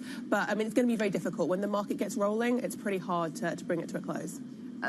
Nora, how difficult is it to see, these inflation concerns? How much of it is actually, because central banks have been saying this for quite some while, that actually it needs to be gradual, the cutting interest rates, because the last mile is going to be much more difficult.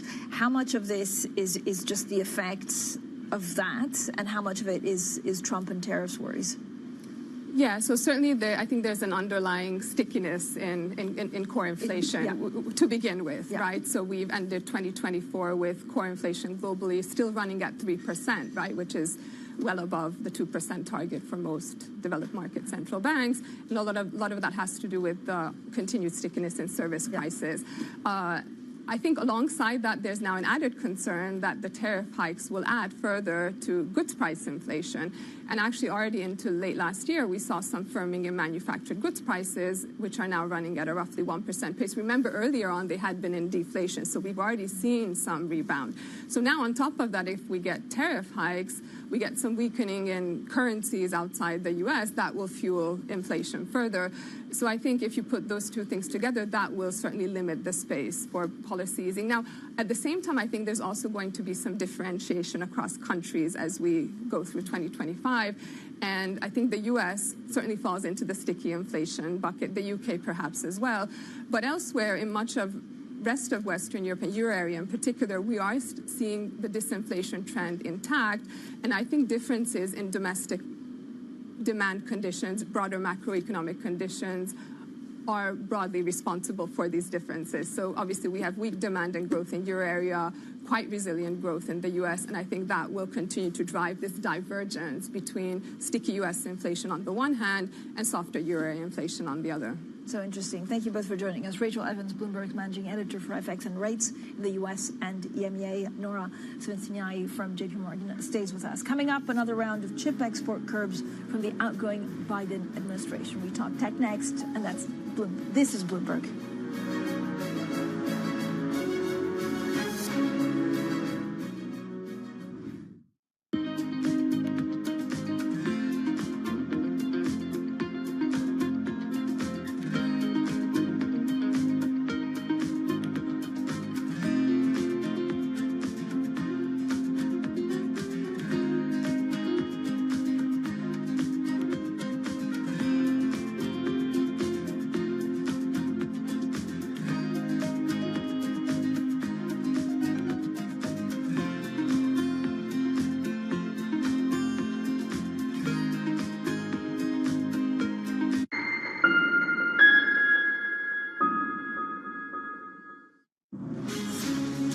From the beating heart of global finance, economics, and politics, and wherever newsmakers are moving markets, Bloomberg brings you conversations that allow for deep discussions and important insights. What do you think the future is for inflation? Is this a new normal? Are markets too optimistic? How do you worry about the things that are outside your control? How does the current fighting completely stop?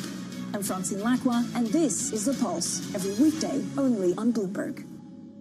It's a multi-trillion-dollar industry. We'll show you what's happening in ETFs like no one else. ETF IQ, only on Bloomberg.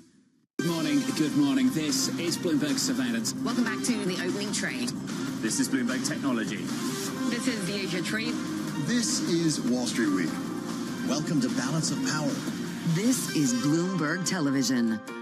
Welcome to the world of decentralized finance. Massive outperformance from Bitcoin. Bloomberg is covering all things crypto, the people. The tectonic shift emanating from Washington. All we're looking for is clear rules and an ability to build in the United States. Crypto shouldn't be partisan. The transactions. Really a record-breaking moment. Crypto VC is back. And the technology. It's really the beginning of a global on-chain economy. And if America doesn't embrace it, we're going to be left behind. Bloomberg Crypto, only on Bloomberg.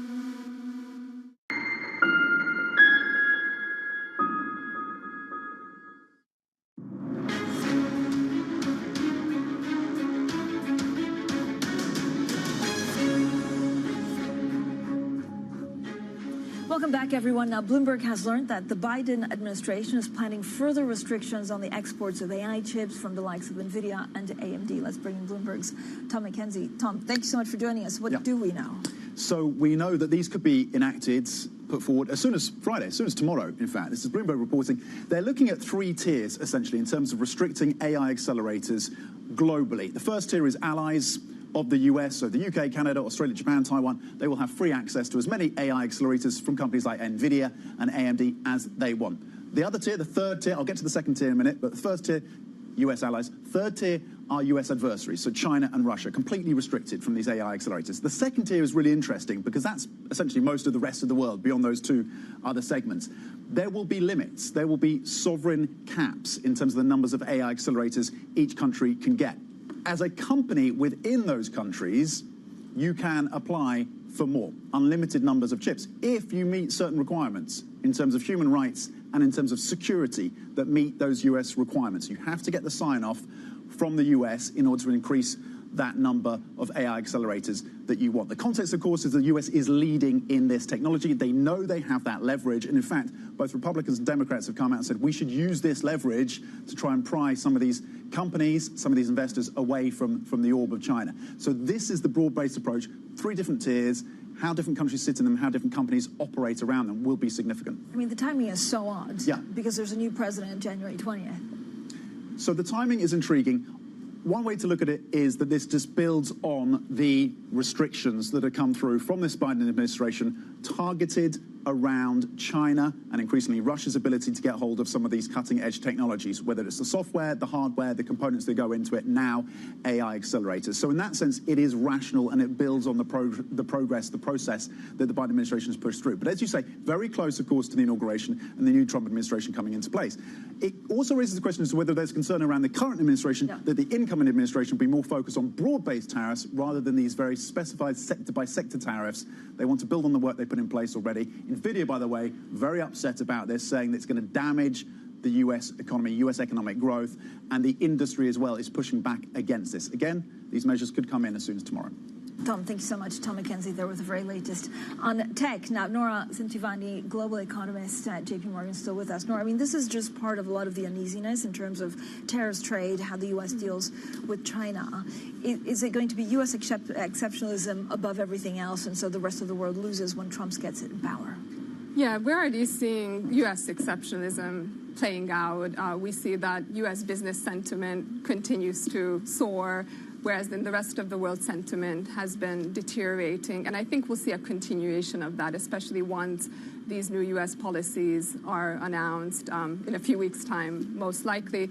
We know that the incoming U.S. administration is intending to reduce tax and regulatory burden on U.S. businesses, and I think that will continue to fuel this improvement in U.S. business sentiment. At the same time, they're flagging policies that are going to increase costs through higher tariffs and restrictions on immigration, which I think will weigh on sentiment in the rest of the world and probably directly as well will weigh on trade flows.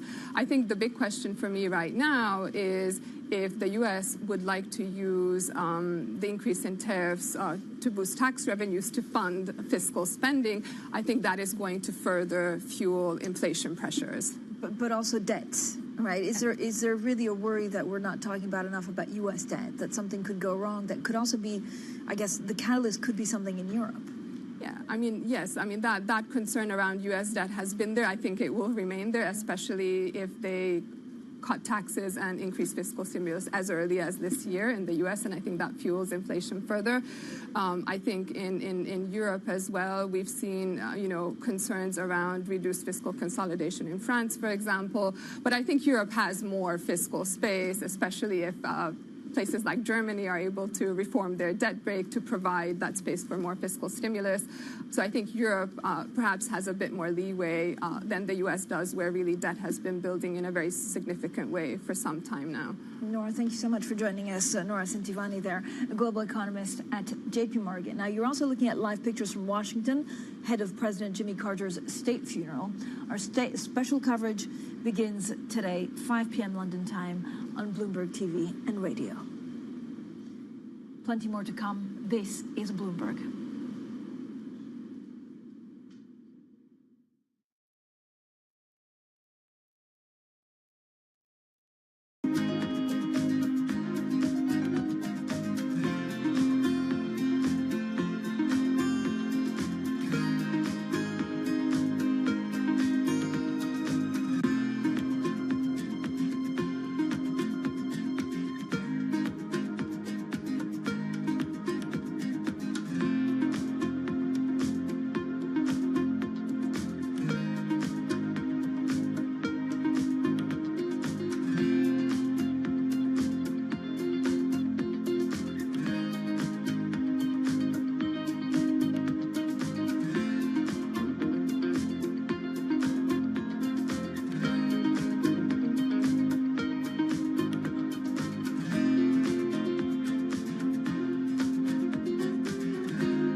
Hub's earnings. I know it's like your Super Bowl, right? I can't wait. It's like opening presents in the morning. All right, it will be exciting. Nobody covers earnings like Bloomberg.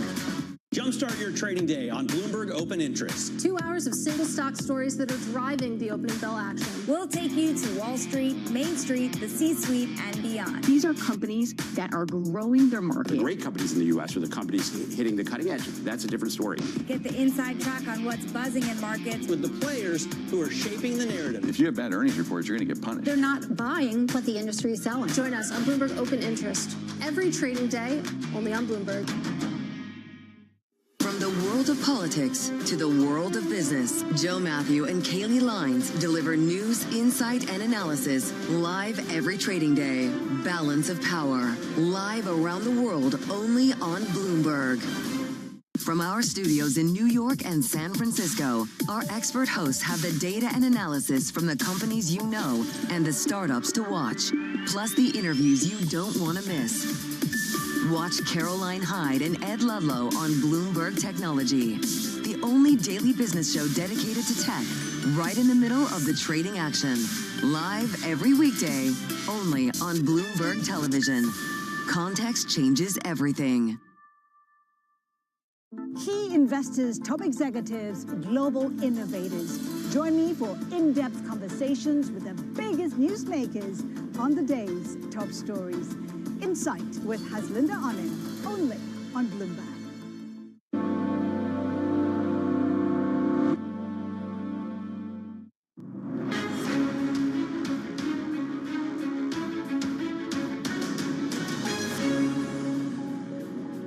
Tariffs is going to be the one that is the most, that's for equity investors, that's going to be the biggest focus because that can affect earnings probably the most severely in growth. I don't think we're going to know about taxes for quite a while. I think tariffs we're going to know quite a bit in the next month or two. If they can execute on all these policies and we can kind of get to a point where the markets get comfortable with this, the second half of the year could be much, much better for equities. Well, that's Morgan Stanley Chief U.S. Equity Strategist Mike Wilson. Now, advisors to President-elect Donald Trump are said to be considering Michelle Baumann as the Fed's next vice chair for supervision. Michael Barr has said he will step down from the vice chair role while retaining his seat on the Fed's Board of Governors. Trump's advisors have also begun drawing up a short list of potential replacements for Chair Jay Powell, whose term ends in May 2026. Now, a union representing U.S. dock workers has reached a tentative deal with port operators for a new 6-year contract avoiding a possible strike. Bloomberg has learned that the agreement guarantees union jobs when certain technologies are implemented, including the semi-automated cranes that had been a sticking point. Now, the deal still needs to be ratified by the two sides. And a state funeral is taking place in Washington today for the former U.S. President Jimmy Carter. These are live pictures as his body lies in state at the Capitol, where members of Congress have been paying their last respects. Now, after the service in Washington, Carter will be taken back to Georgia for a private burial. U.S. cash stock markets are closed for a national day of mourning. We'll have special coverage of the funeral from 2 p.m. UK time. Coming up, more from our interview with the Dubai property mogul Hussein Sajwani. He appeared with President-elect Donald Trump earlier this week to announce a multi-billion-dollar investment in the U.S. This is Bloomberg.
I've seen firsthand how some fashion businesses make women feel. And I think there's one thing, you know, being really vocal and being an Instagram activist and talking about something, there's a difference than putting your money where your mouth is and really trying to do something about the problem. And that's what I did with that business. It was about how do I take everything that I know and I've learned and actually do the opposite. And I think that as a young black female entrepreneur, the only thing that I could do was what I know from my experience. And the honest truth is, I didn't set out to create a company that was like deeply rooted in the principles of inclusivity and diversity. I set out to make a company that was right for me and my friends, and I knew that if I had a problem, chances are somebody else does. And I think that's where so many businesses are, you know, created, when you're solving a problem that's real for you and therefore real for the consumer.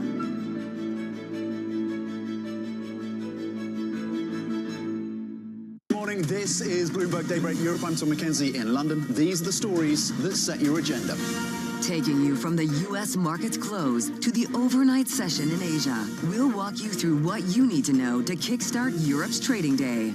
Live from our European headquarters, we bring you the day's top market-moving stories, unmatched expert analysis, and on-the-ground reporting from across the continent. Tune in to Daybreak Europe, only on Bloomberg Television. Context changes everything. Middle East and Africa, vibrant resources and high-yield investment opportunities abound. Join me on Horizons Middle East and Africa for the stories, newsmakers, and insight from this exciting region. Now weekdays, only on Bloomberg.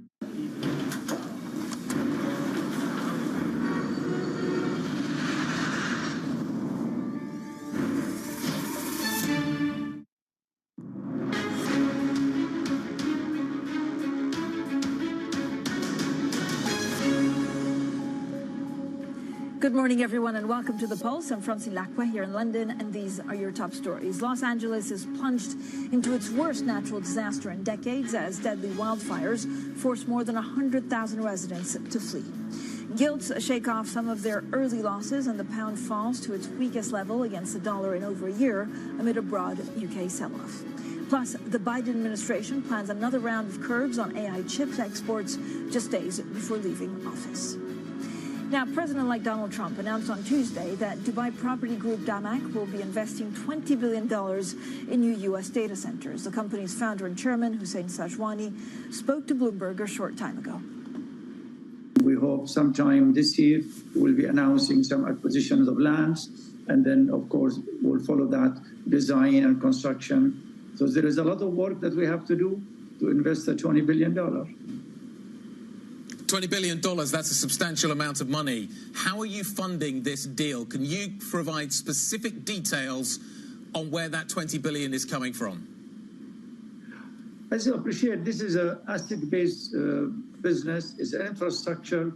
Normally, 60 to 70% you borrow from the banks or from financial institutions or bonds, leverage. Damac property will be able to put the equity, which will be in the range of the other 30%, which will be around $5 to $6 billion. But Damac Properties' balance sheet today is capable of producing that money in the coming 4 years for its own resources. Having said that, if the opportunity increases and we get more opportunity, we'll be more than happy to bring third-party partners with us. Hussein, it's Kriti in London. When you talk about those third-party partners, who are you talking about specifically? Are there banks, for example, that you have in mind? We're already talking first. Our first line is to talk to partners in U.S. who will bring added value if they are in the construction business, they are in the land business, they are in the power business. So first we're looking at added value partner, not just to bring money, but to help us to execute in this business. That will be the first choice.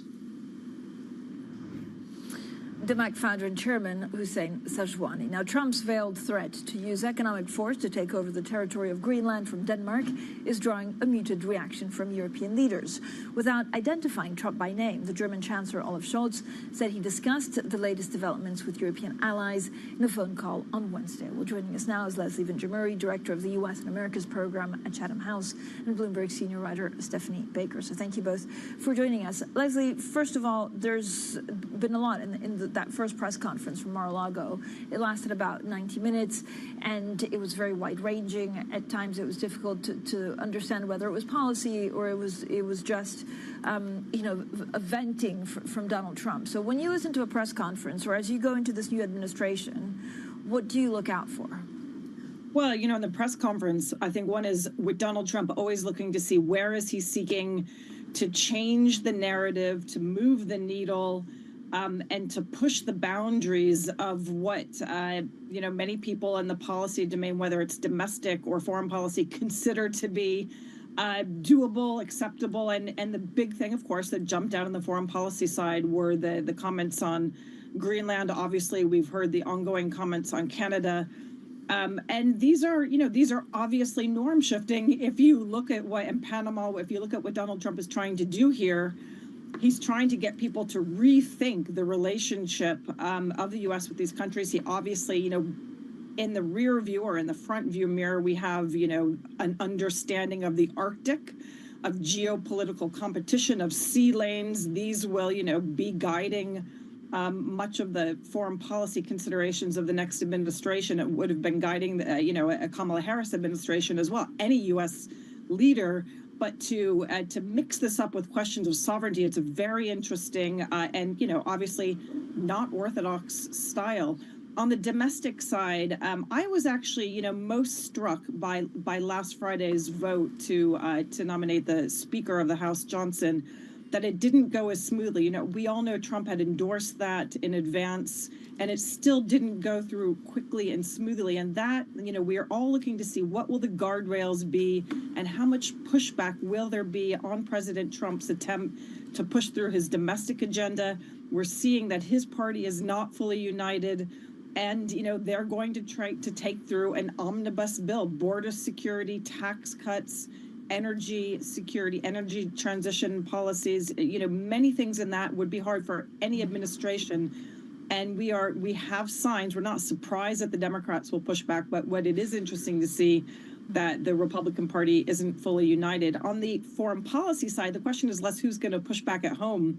It's much more how are leaders here in Europe and in other parts of the world going to contend not only with Donald Trump, but, the big news item here in the UK has been Elon Musk on Twitter. And we are seeing Europe's leaders now beginning to speak out against the comments and the interventions that Elon Musk is making. But this is a very, again, unorthodox, unconventional style of governance, quite frankly, even in some ways compared to Trump's first term in office. And Stephanie, when Trump suggests that using economic force, will basically make Canada become a U.S. state because he'll impose tariffs on Canadian goods.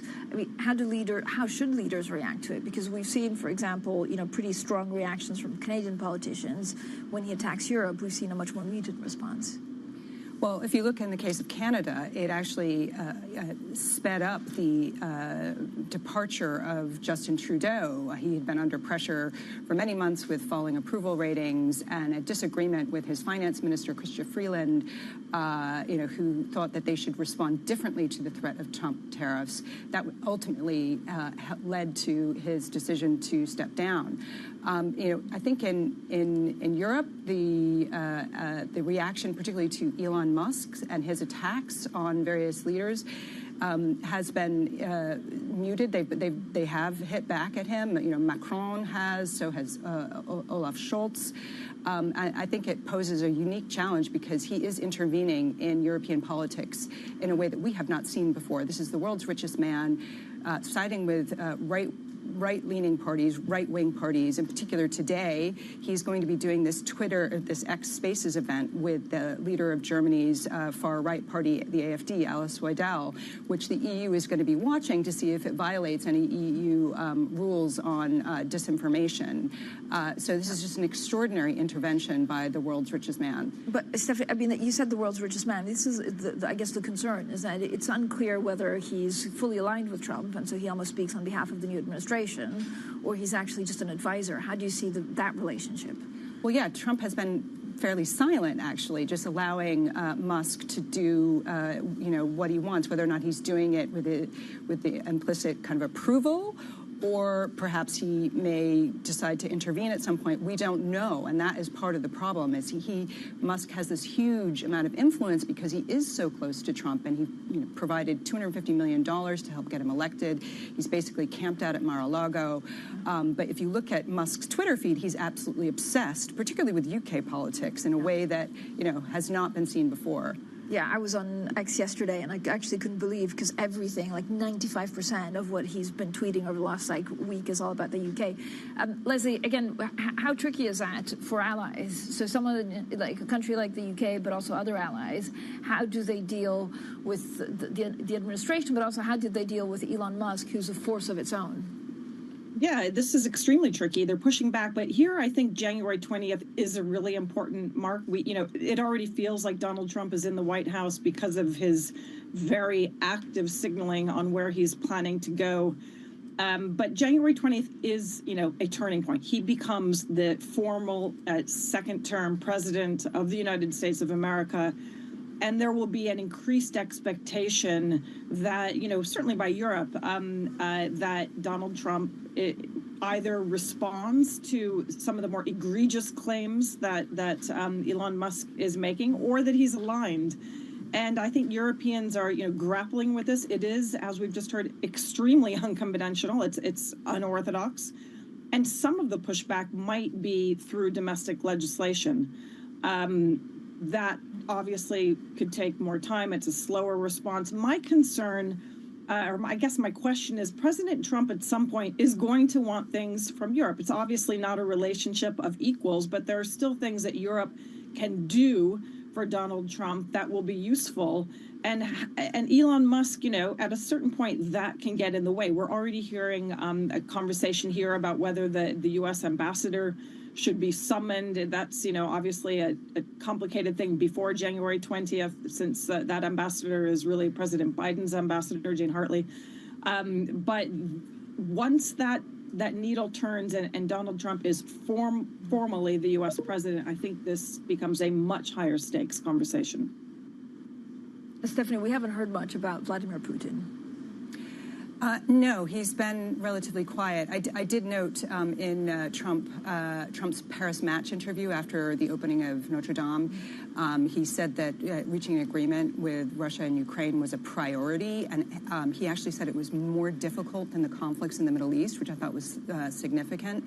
I think his whole comment about Greenland could be seen through the eyes of what's happened with Russia over the past 5 years. He first floated this idea in 2019, and he framed it as a large real estate deal. Now, since then, we've had both global warming, which has further opened up the Arctic and the Northern Sea route, the possible trade routes through there, as well as Vladimir Putin's imperial ambitions being taken more seriously. So I do take his Greenland threat very seriously. I think we shouldn't dismiss it as just a sort of bizarre intervention by a mercurial president-elect. I think he is deadly serious about it. But what is bizarre is that it's not really a negotiating tactic, because I don't think Denmark is opposed to further U.S. cooperation in Greenland. The U.S. has a base there with about 200 troops. It serves as an early missile warning system, which, again, is really crucial given the seriousness of the situation around Russia and Putin. But I don't think there's anything stopping the U.S. from increased investment in Greenland, an expanded military base. So it's kind of hard to see what his tactic here is, but I would be watching it pretty carefully. Okay, thank you both for joining us. Leslie Vinjamuri, Director of the U.S. and Americas Program at Chatham House. And, of course, our senior writer, Stephanie Baker, is also the author of Punishing Putin. Coming up, pressure grows on UK Chancellor Rachel Reeves as the sell-off continues. We'll be joined by a Bloomberg opinion columnist who warned back in October that committing to fiscal rules was a mistake. That's next, and this is Bloomberg.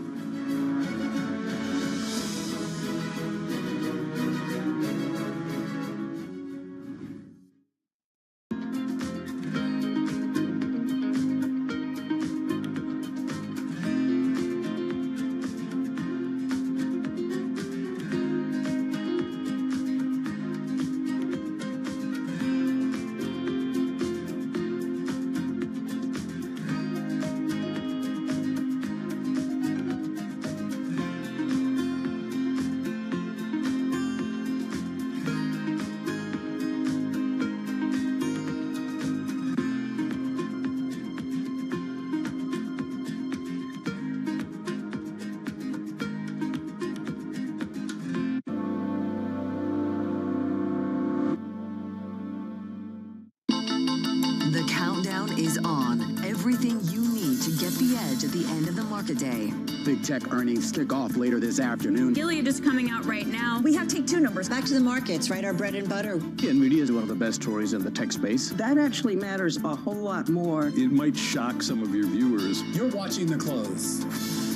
Get ahead of tomorrow's trading with The Close. Weekdays on Bloomberg. Context changes everything. U.S. jobs numbers are released. Bloomberg has the report under surveillance with crucial data and expert analysis at terminal speed. Nobody covers Jobs Day like Bloomberg. There is this real momentum from Wall Street. We are basically deep in the European earnings season. Take a look at how we're faring when it comes to Asian markets.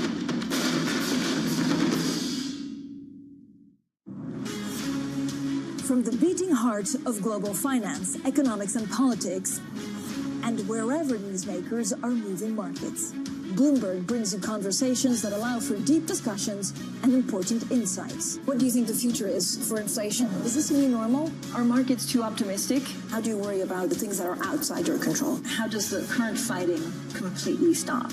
I'm Francine Lacroix, and this is The Pulse, every weekday only on Bloomberg.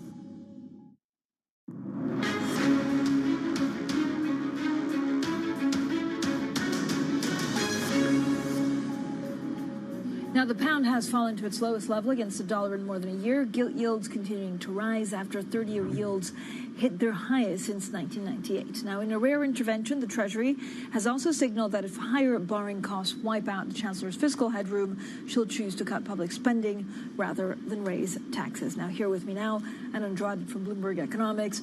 We're also joined by Bloomberg opinion columnist Marcus Ashford. So thank you both for joining us. Anna, first of all, how much of this, so we've seen a rout, and basically I think the most worrying sign is that we saw pound move, we saw gilts move, and that it could really signal that investors are losing faith in the ability to control inflation and fiscal spending.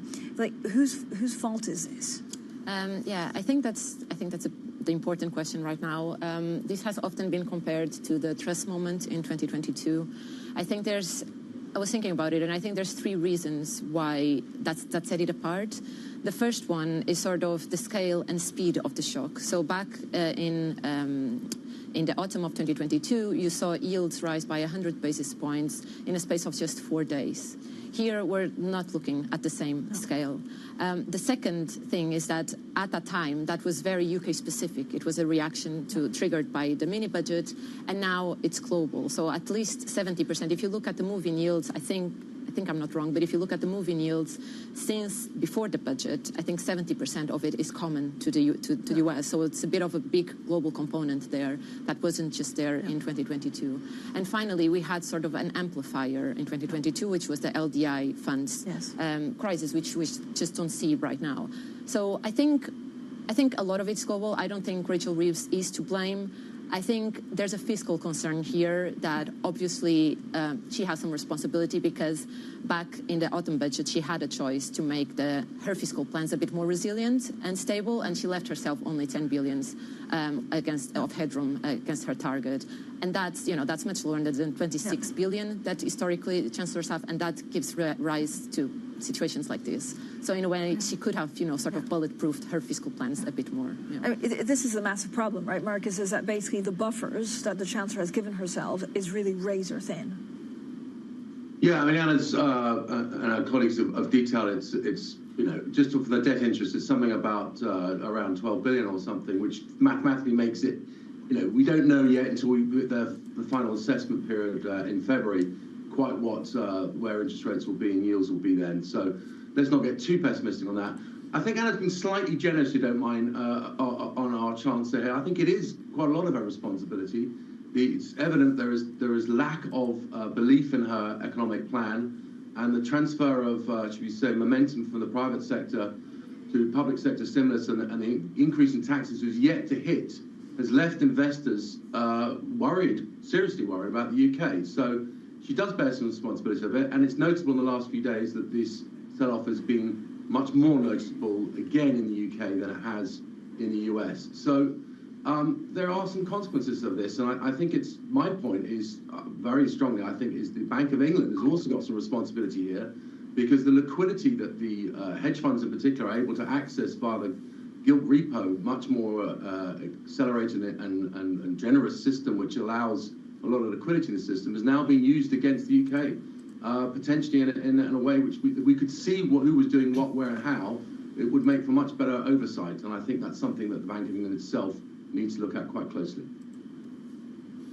Anna, do we have, is it too soon to say, I mean, I've seen a couple of numbers, like with the market we're at so far, and it could continue in the UK, it's basically wiped off 9 billion.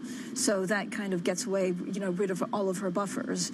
I mean, the number could keep on rising and rising. Yeah, I mean, so our math is that it has created an added cost of 11 billion. So that means that she'll need to sort of find more space. Yeah. But I think Marcus made an important point, which is the OBR will take a snapshot of the curve in early February. And by then things can change. So of course, this is sort of a mechanical exercise, but we still need to wait until then. And I think it's also important to note that the Bank of England will meet at the start of February. We think they will cut rates. I think data is on track that shows that they're cutting rates. They've been pretty dovish at December.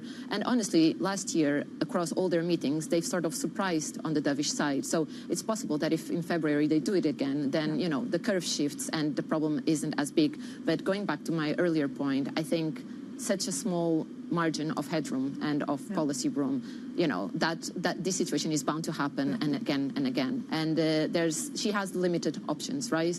Because she cannot really cut investment. Raising taxes will be, politically difficult after this. And so she has said that, maybe spending constraint will be the answer. And so that's most likely the most likely course of action to deal with whatever fiscal deterioration comes up. Okay, thank you both. I mean, I could speak to you for another hour, so please, everyone, go and read Anna Andrade's piece from Bloomberg Economics, looking at all the numbers and what happens next, and also Bloomberg Opinions columnist Marcus Ashworth has a great piece saying, well, gilts are victims of world's inflation worries. That piece out today. Coming up, some of our interview with the outgoing SEC chairman, that is Gary Gensler. That's next. This is Bloomberg.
Welcome to the world of decentralized finance. Massive outperformance from Bitcoin. Bloomberg is covering all things crypto, the people. The tectonic shift emanating from Washington. All we're looking for is clear rules and an ability to build in the United States. Crypto shouldn't be partisan. The transactions. Really a record-breaking moment. Crypto VC is back. And the technology. It's really the beginning of a global on-chain economy. And if America doesn't embrace it, we're going to be left behind. Bloomberg Crypto, only on Bloomberg. Bringing you up-to-the-minute financial news whenever and wherever it happens. I'm Michael McKee at the Federal Reserve, and this is Bloomberg. U.S. tech is influencing global markets. Technology is driving business across Europe. Companies in Asia are betting on tech. Jumpstart your trading day on Bloomberg Open Interest. 2 hours of single stock stories that are driving the opening bell action. We'll take you to Wall Street, Main Street, the C-suite, and beyond. These are companies that are growing their market. The great companies in the U.S. are the companies hitting the cutting edge. That's a different story. Get the inside track on what's buzzing in markets. With the players who are shaping the narrative. If you have bad earnings reports, you're going to get punished. They're not buying what the industry is selling. Join us on Bloomberg Open Interest every trading day, only on Bloomberg. your fixed income fix. Watch Bloomberg Real Yield around the world right here on Bloomberg. Context changes everything. Well, the outgoing chair of the SEC says there's more still to be done in regulating the crypto market. Gary Gensler plans to step down when Donald Trump is sworn in. He told us how he feels terrific about what he's achieved. It's a great privilege to be in a role like this. I'm the 33rd chair. It's a big country. A lot of people could do this job. So I start with it's just such a privilege to be here, and thank you to Joe Biden for asking me to do it. But what's remarkable about this role is it oversees the $120 trillion capital market, which touches everything in our economy, because you've got to raise money for most of what we do in our economy, and people save. So I feel terrific. You ask about the attacks and things like that. That's what public policy is about. You walk into this central square and you debate these important things for 330 million Americans. I've worked over the years with Hillary Clinton on a number of campaigns, and I remember Hillary saying once, like, if you're not willing to be attacked, you can't go into the public square and debate policy. And so I think it's part of our great democracy. I look at who is inveighing against you and who's throwing that invective, and it's the president-elect, it's the world's richest man. Does it feel different to you than what you, I'm sure, experienced after the global financial crisis when you were at the CFTC? Has the atmosphere, has the environment changed for regulators like yourself? Well, I think it does change. What we do here at this great agency is look out for everyday Americans, people just trying to save for a better future and try to move through things that help them, like we've done, like even shortening the settlement cycle from 2 days to 1 day. Might sound geeky behind the scenes, but it means you get your money 1 day faster, for instance, or getting privacy notices. There was no federal rule that you needed to get a notice if your data was hacked, and we put in place some rules to do that. So we're looking out for everyday Americans, trying to lower the cost of the markets to trade stocks, to trade bonds. But it doesn't surprise me that then there's some in the middle of the market. They're called brokers, they're called dealers, they're called intermediaries, stock exchanges, who they like their business model. And if we're changing the rules to benefit everyday Americans, they might have thoughts on that and object. And that's part of the process.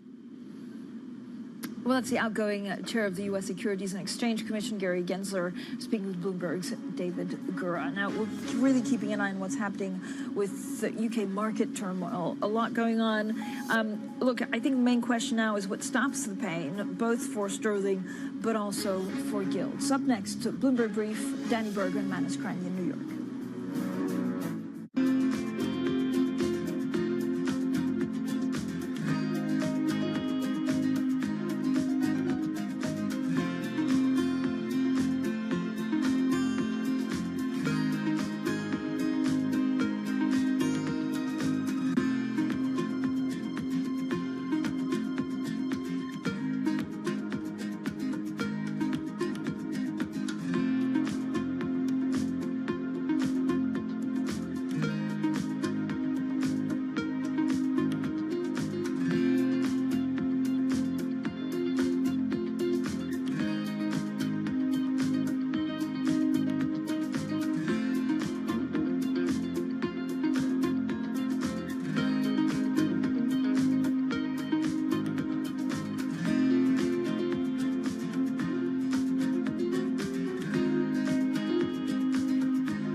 What prompted you to want to get out of just doing surgery to be an administrator and a hospital leader? Watching others who did it well.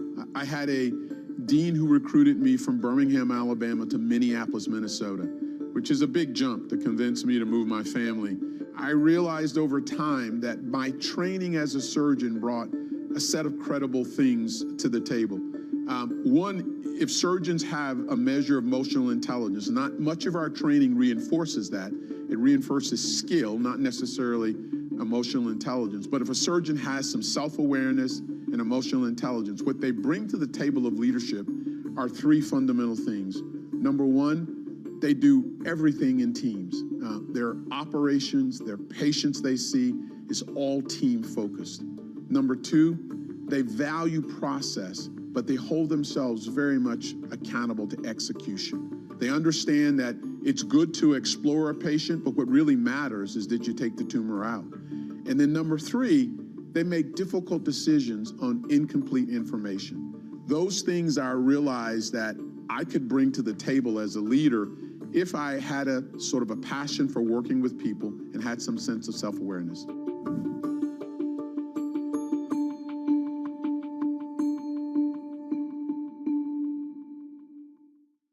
From our studios in New York and San Francisco, our expert hosts have the data and analysis from the companies you know and the startups to watch, plus the interviews you don't want to miss. Watch Caroline Hyde and Ed Ludlow on Bloomberg Technology, the only daily business show dedicated to tech, right in the middle of the trading action. Live every weekday, only on Bloomberg Television. Context changes everything. Bloomberg Surveillance covers the latest in global markets and the political events that influence your world. Join Jonathan Farrell, Lisa Abramowitz, and Anne-Marie Hordern, only on Bloomberg. Context changes everything.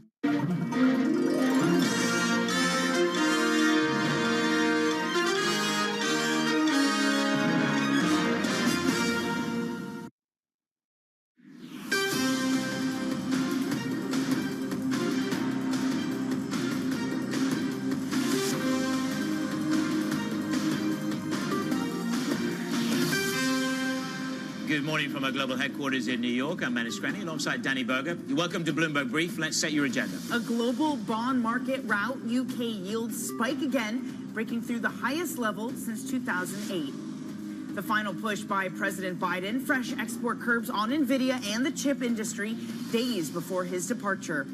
And wildfires rage on in California. Schools and businesses close. More than 100,000 residents evacuate. Manus, good morning to you. Good morning to you, Danny. We'll talk more about the LA fires in just a moment. To the bond market, the shocking rout of 4 days in the U.S. bond market has just paused. Now, whether that endures is a very, very big question. Don't forget, Stephen Major with us 24 hours ago saying in this zone 4.5 to 5% is where other people's fear you want to trade in. Now, the UK market continues higher. This rout endures in the UK, the highest since 2008. Likewise in Japan. Even though we had successful 30-year auctions in Japan, you are looking at a fourth day in a row of a sell-off in the UK, and Japan at a decade high.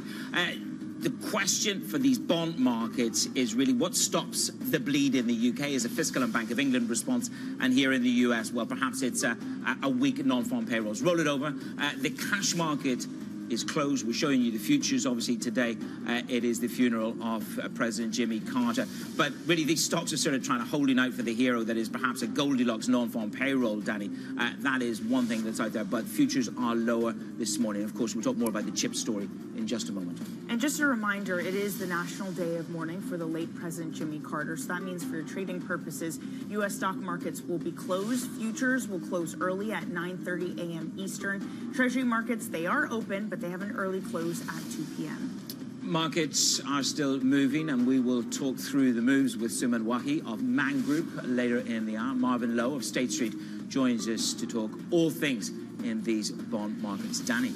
I'm really interested to talk with Marvin Lowe about this idea of what is moving yields across the world. And it's a really important thing to think about. If it's just inflation, Marvin argues, it's something that we can handle. If it is a term premium increasing, if it is demanding more yield, like he says it is in the UK, then it's worrisome and has real ramifications for fiscal headroom in countries like the United Kingdom. And this is very different to what we saw in 2022, which was a mini budget where bond yields in the United Kingdom blasted higher by 100 basis points in the space of 2 days. This time, it is about fiscal concerns in the United Kingdom, but it is also very much a global bond repricing. And the question is whether the gilt market is the tail that's wagging part of the U.S. dog or the other way around. But either way, these bond markets in the U.S., they are suitably unnerved. Well, it's hard not to argue that it started here in the U.S. 100%. It's not continuing here in the U.S., and that's the worrisome thing. The U.S. can maybe handle that. They can maybe handle the higher deficits. At least we've seen with auctions, for example, that we're willing to absorb the market. UK needs foreign investors. How willing are people right now to jump into this market? While Rachel Reeves, the chancellor there, deals with a fiscal budget already blowing out because of what's happening with yields. And this yield spike has, in theory, cost her the headroom of around £11 billion. That's according to Bloomberg. Let's get to London, to our UK reporter, Valerie Teitel. Valerie, can you put some context around this, the moves in sterling and the gilts? Good morning.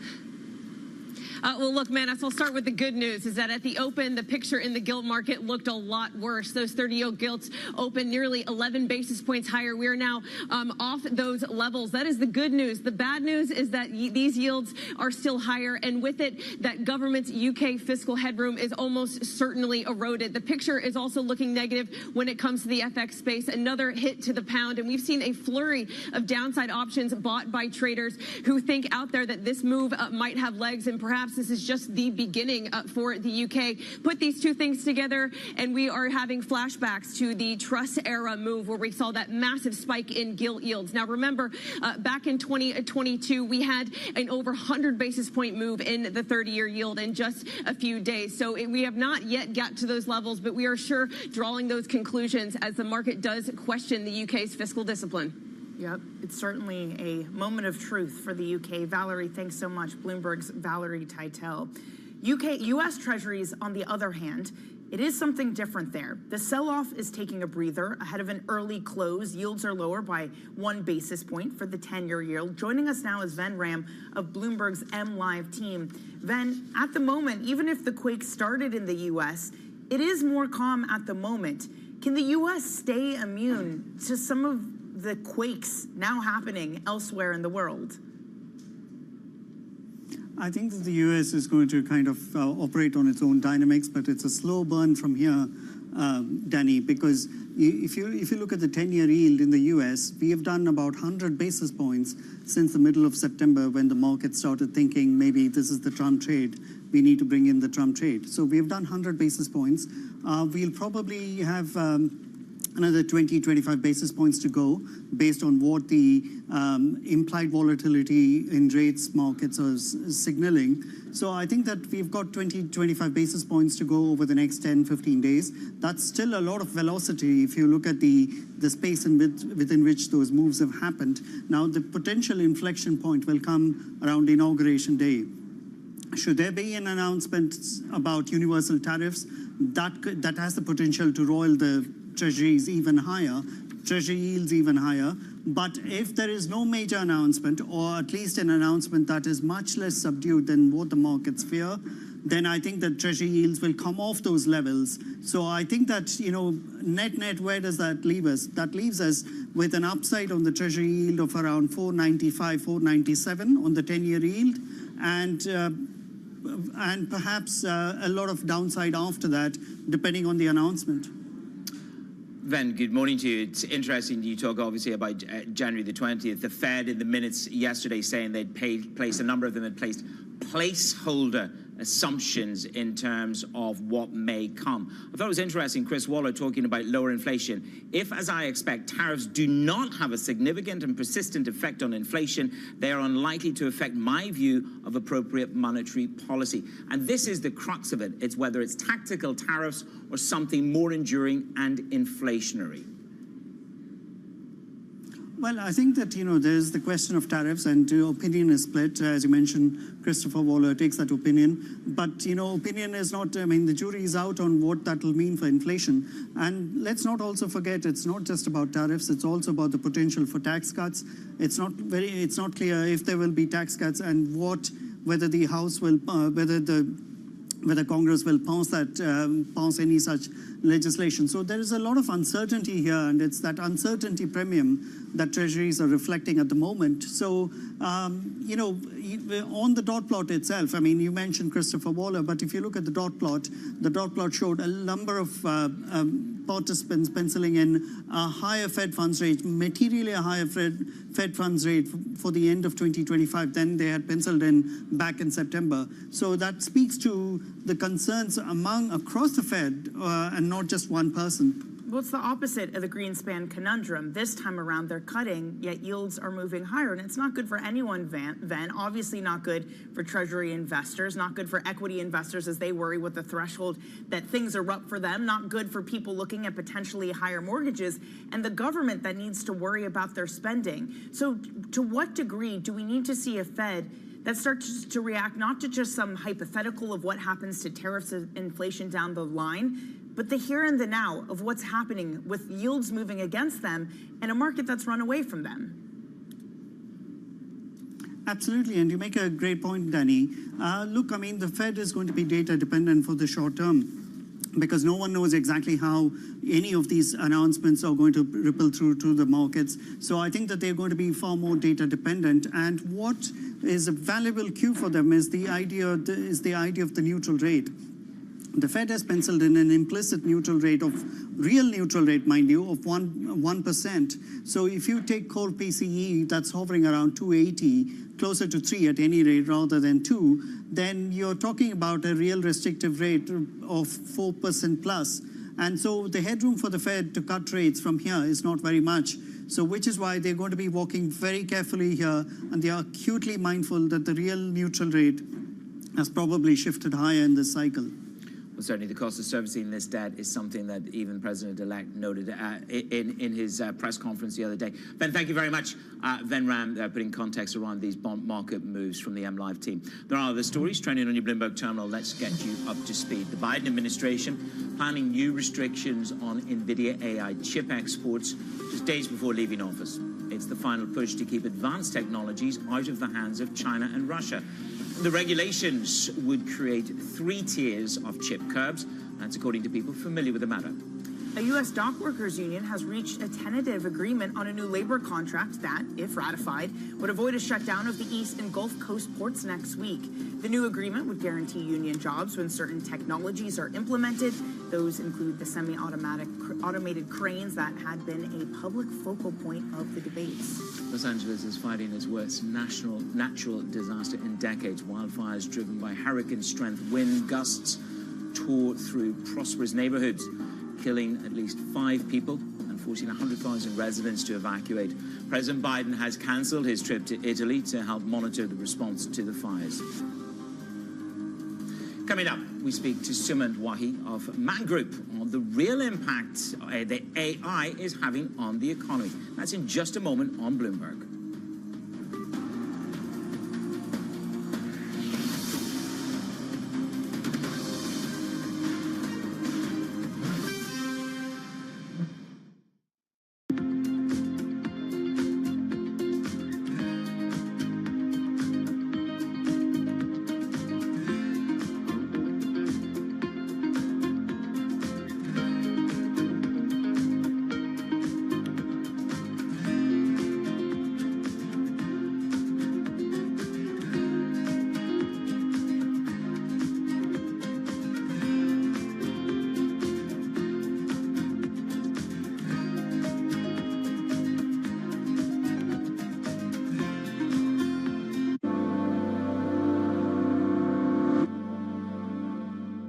Jumpstart your trading day on Bloomberg Open Interest. 2 hours of single stock stories that are driving the opening bell action. We'll take you to Wall Street, Main Street, the C-suite, and beyond. These are companies that are growing their market. The great companies in the U.S. are the companies hitting the cutting edge. That's a different story. Get the inside track on what's buzzing in markets with the players who are shaping the narrative. If you have bad earnings reports, you're going to get punished. They're not buying what the industry is selling. Join us on Bloomberg Open Interest every trading day, only on Bloomberg. U.S. tech is influencing global markets. Technology is driving business across Europe. Companies in Asia are betting on tech.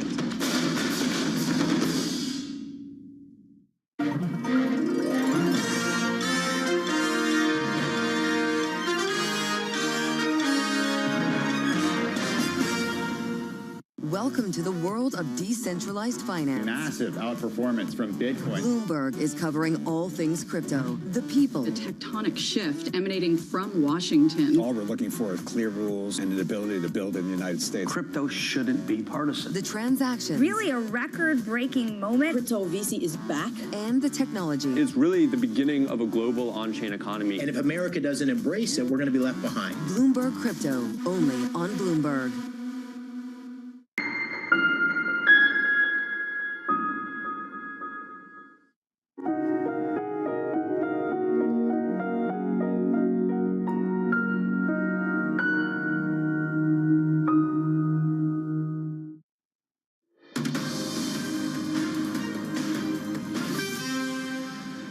Bloomberg Brief. I'm Menace Rainey alongside Danny Berger here in New York, giving you everything that you need to know through the day. Global banks will cut as many as 200,000 jobs in the next 3 to 5 years. This as AI replaces human roles, according to the survey by Bloomberg Intelligence. Sumant Wahi, portfolio manager and tech equities at Man Group, writes this: 2025 will be about the real expressions of Gen AI that have meaningful adoption and a real impact on the economy. I'm pleased to say Sumant joins us now. Sumant, if we ever wanted a story that was a gift on a day when we were going to have you on, this is it. This is the personification of AI in banking. My question to you is this: as you stand back and look at the world, is this the tip of the iceberg in terms of adoption? Do we have a Moore's Law proposition for AI adoption? That's what we need to understand, isn't it? Indeed. Good morning. Thank you for having me. Absolutely. If you think that the last 2 years were all about investing in AI factories, and we've seen the phenomenal run because of that in the tech sector, I think 2025 is definitely a year where we should see a real impact of the expression of AI, which should have a meaningful adoption as well as a real economic impact, if you will. So banks, of course, are looking at this as a space to improve their productivity, and we should see that go across the rest of the sectors as well. Well, Sumant, I think what caught a lot of people's attention was last summer. You had Walmart earnings, and Walmart comes out and says, we did the work that would have required 100 times as many people to go through our catalog by using AI. That's some real efficiency. As companies start to adopt this, who is the beneficiary? Because at the moment, it's been concentrated on NVIDIA and maybe even an energy play as people build up the data centers. But as it gets implemented, who are the winners of the group? Absolutely. I think to a certain extent, the AI factories will continue to grow, albeit at a slower rate. But alongside that, I do believe that there is a lot of investment which will go into software. Now, we've had some examples last year of AI expressions, whether that was in AI smartphones or, for that matter, in AI co-pilots. But there was a mixed results to that. What I think we are more interested in is trying to find areas where the AI impact is material, but actually the change in business processes or human behavior is less so to an extent. So from that perspective, I think if you think about software in back office applications or advertising tools, not just for the industry majors, but for the wider, smaller players as well, those are areas where we should see direct impact immediately, if you will. Well, talk us through what's going to happen with the consumer, because you've got the wholesale, as it were, at the industrial and banks, back offices, middle offices. That's the story of today. I've got ChatGPT on my iPhone. The question is how much more aggressively I adopt AI on a personal level, and when am I ready to pay for it? That is the magic source in this. How quickly does that come? And are those companies that you're just trying to mine and inform yourself of where you want to place the next major bet?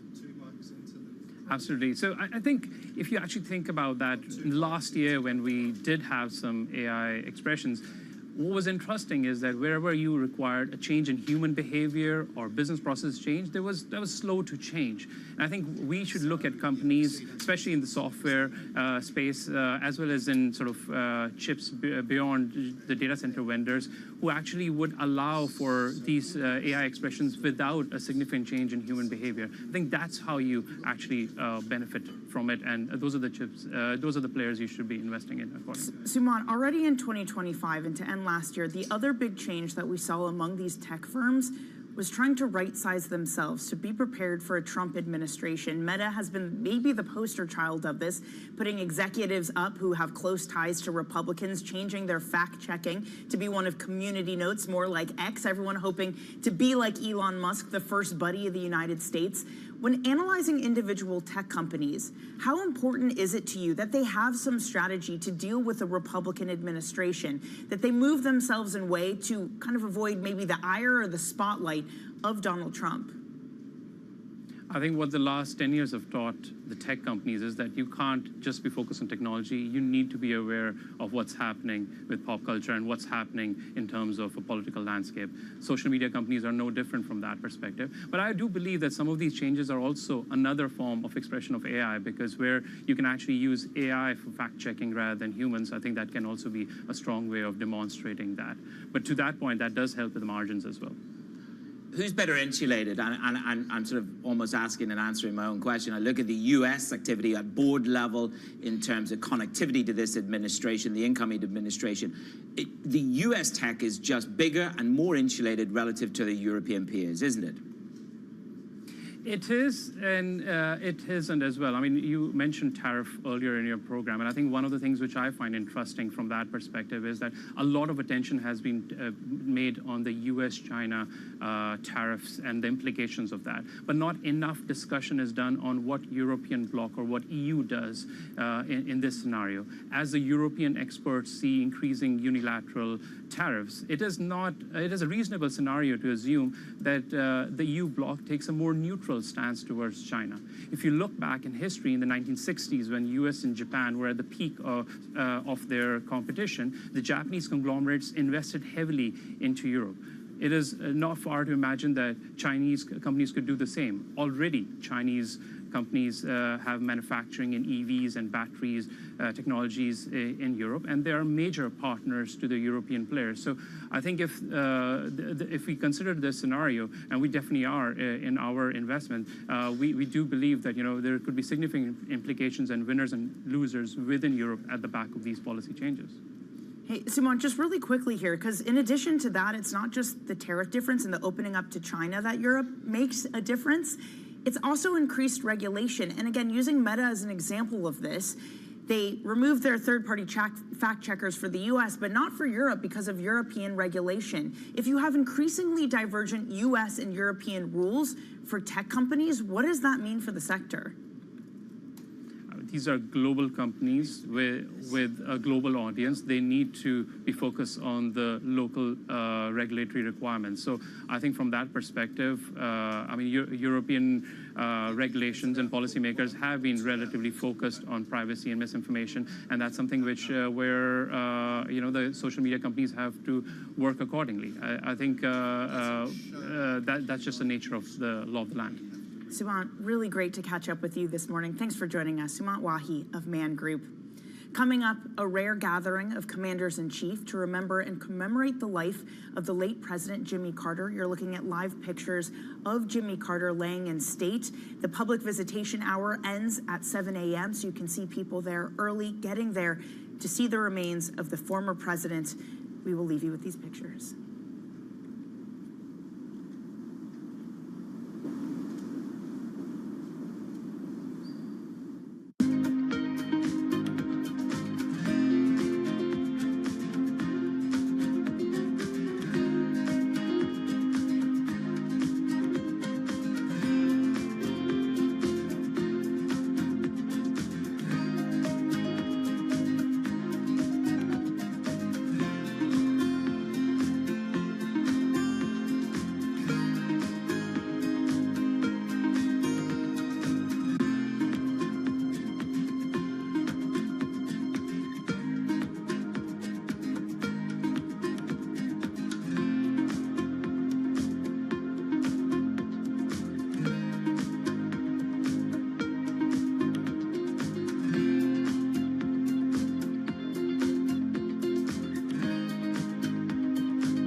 I've seen firsthand how some fashion businesses make women feel. And I think there's one thing, you know, being really vocal and being an Instagram activist and talking about something, there's a difference than putting your money where your mouth is and really trying to do something about the problem. And that's what I did with that business. It was about how do I take everything that I know and I've learned and actually do the opposite. And I think that as a young black female entrepreneur, the only thing that I could do was what I know from my experience. And the honest truth is, I didn't set out to create a company that was like deeply rooted in the principles of inclusivity and diversity.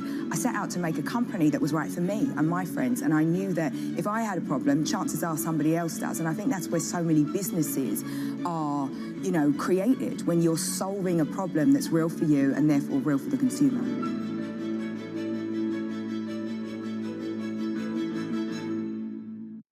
Good morning. This is Bloomberg Surveillance. Welcome back to the opening trade. This is Bloomberg Technology. This is the Asia Trade. This is Wall Street Week. Welcome to Balance of Power. This is Bloomberg Television. From our studios in New York and San Francisco, our expert hosts have the data and analysis from the companies you know and the startups to watch, plus the interviews you don't want to miss. Watch Caroline Hyde and Ed Ludlow on Bloomberg Technology, the only daily business show dedicated to tech, right in the middle of the trading action. Live every weekday, only on Bloomberg Television. Context changes everything.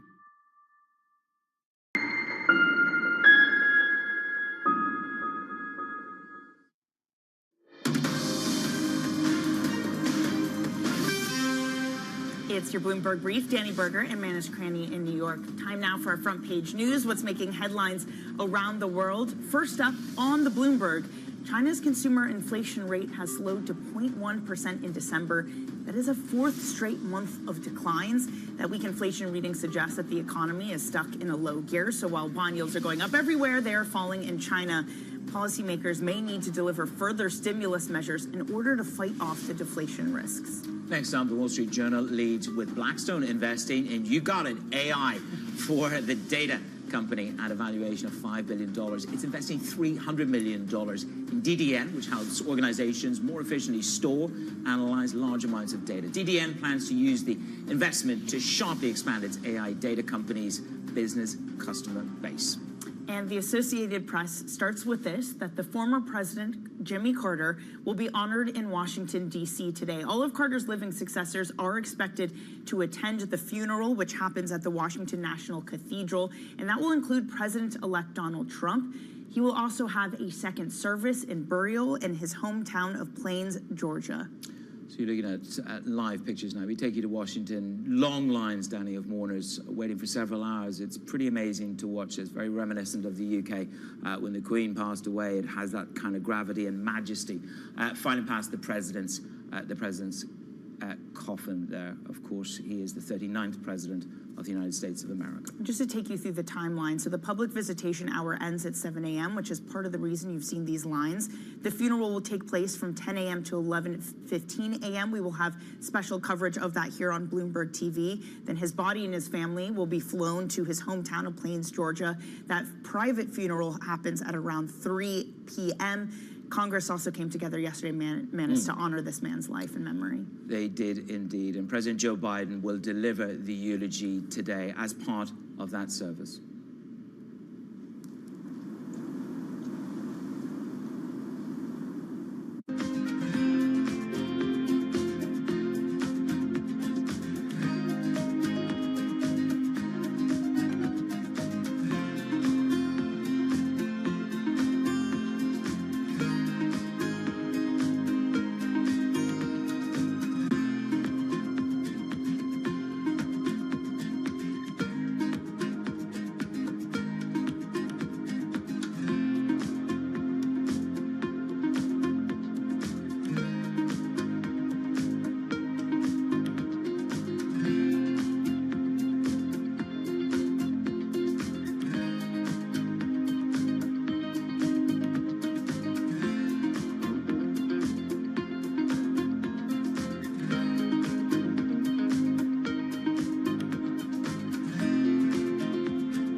also an owner, I should have pointed out, of 3 major sports teams. That's right. And you're the first woman, as I understand it, the first woman to own 3 major, have stake in 3 major sports teams. Is that right? Yes, and we'll say African American. You were approached by the owner then of the, I guess, the Washington Wizards and the Washington Caps about maybe buying the Washington Mystics, which is the women's basketball team. And what did you say? Well, first of all, it was Abe Pollin. He did come to me and Susan O'Malley, and they said, Abe Pollin says, look, I want you to be the face of the Washington Mystics. And I said, what do you mean be the face of? He says, I want you to buy this team. His health was failing. And I have to tell you, and a lot of women can understand this, we never get these opportunities. So that was the first thing that struck me. And I was flattered. I was really flattered. I said, well, Abe, what are the financials on this? And he handed them to me. He says, well, they're not making money. But I was still intrigued about team ownership.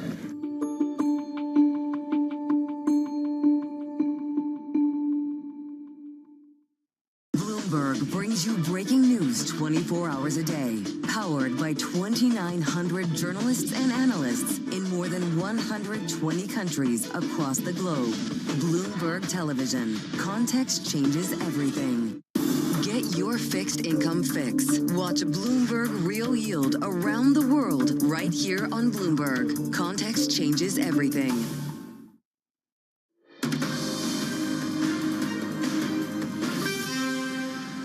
From our global headquarters in New York, welcome to Bloomberg Brief. Danny Berger, Manus Cranny, let's set your agenda. A global bond run. UK yields spike again, breaking through the highest level since 2008.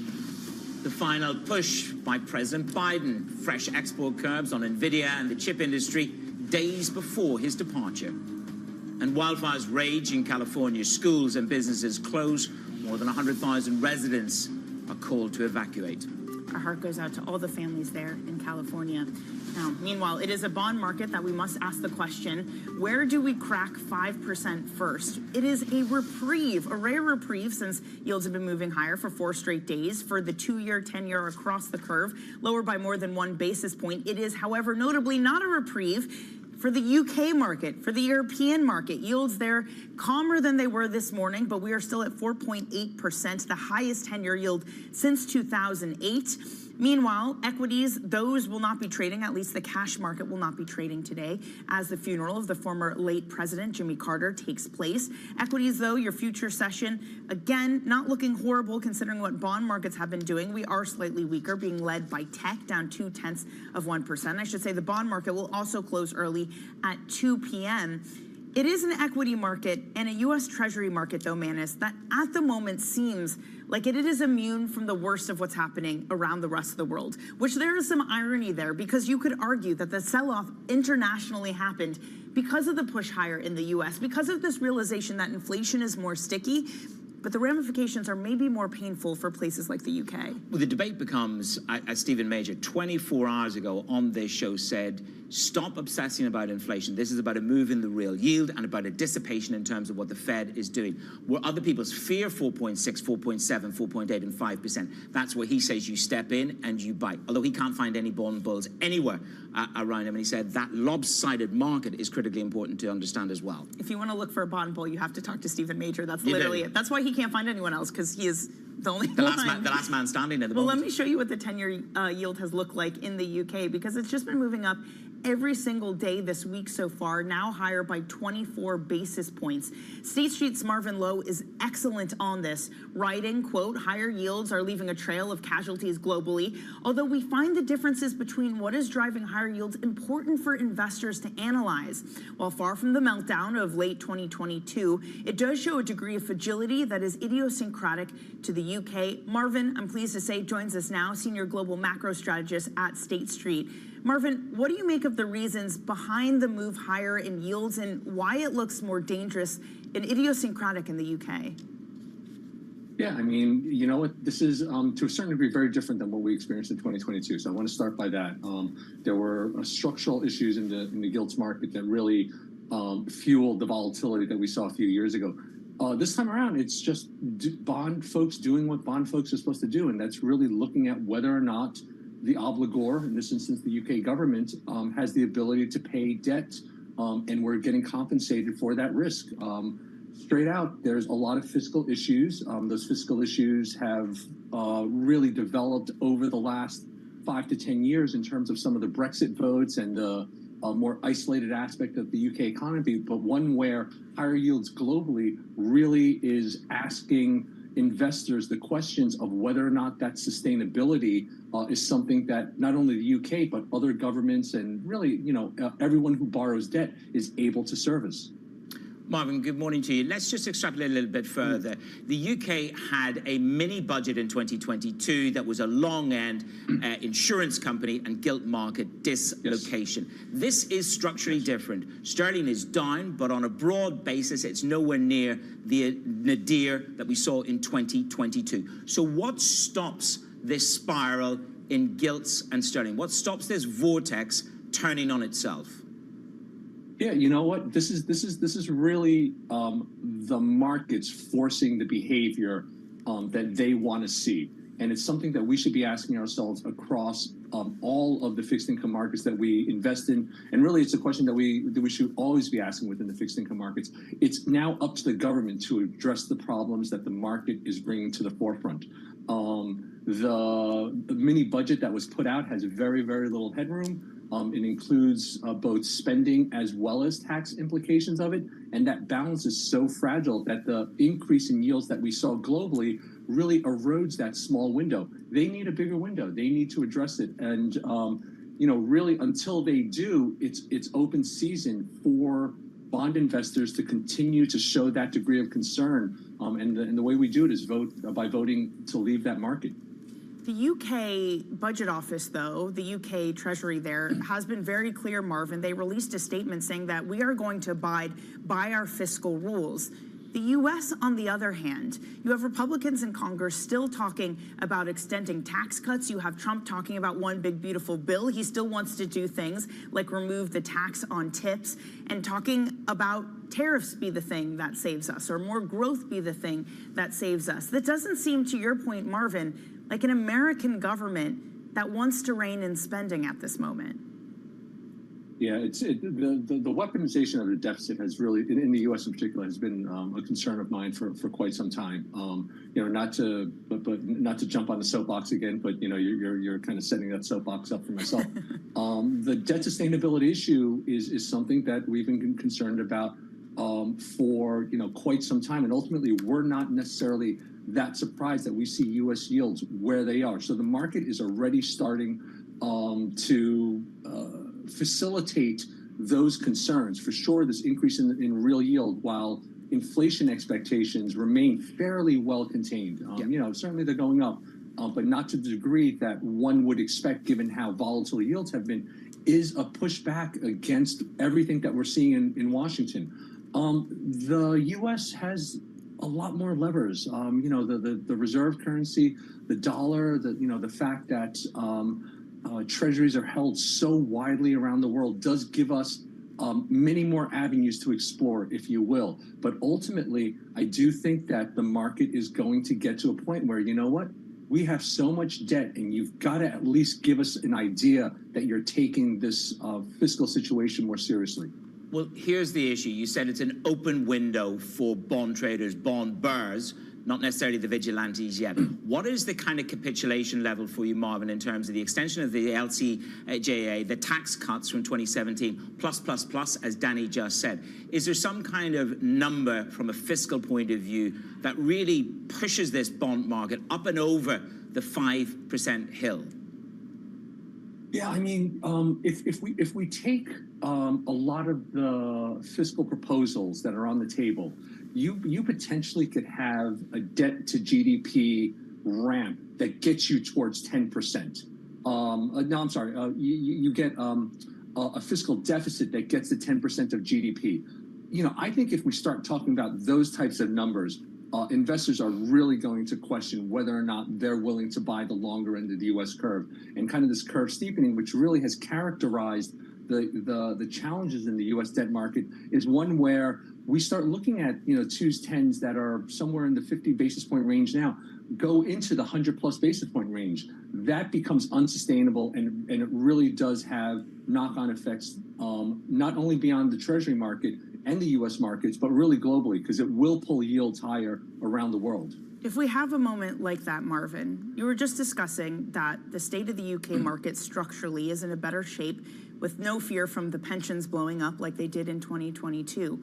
But elsewhere, are you confident that institutions have right-sized their interest rate exposure, that places like regional banks, that if we do get a ramp up again in long-end rates and rates in general in the entirety of the curve, that we aren't susceptible to those moments of fragility?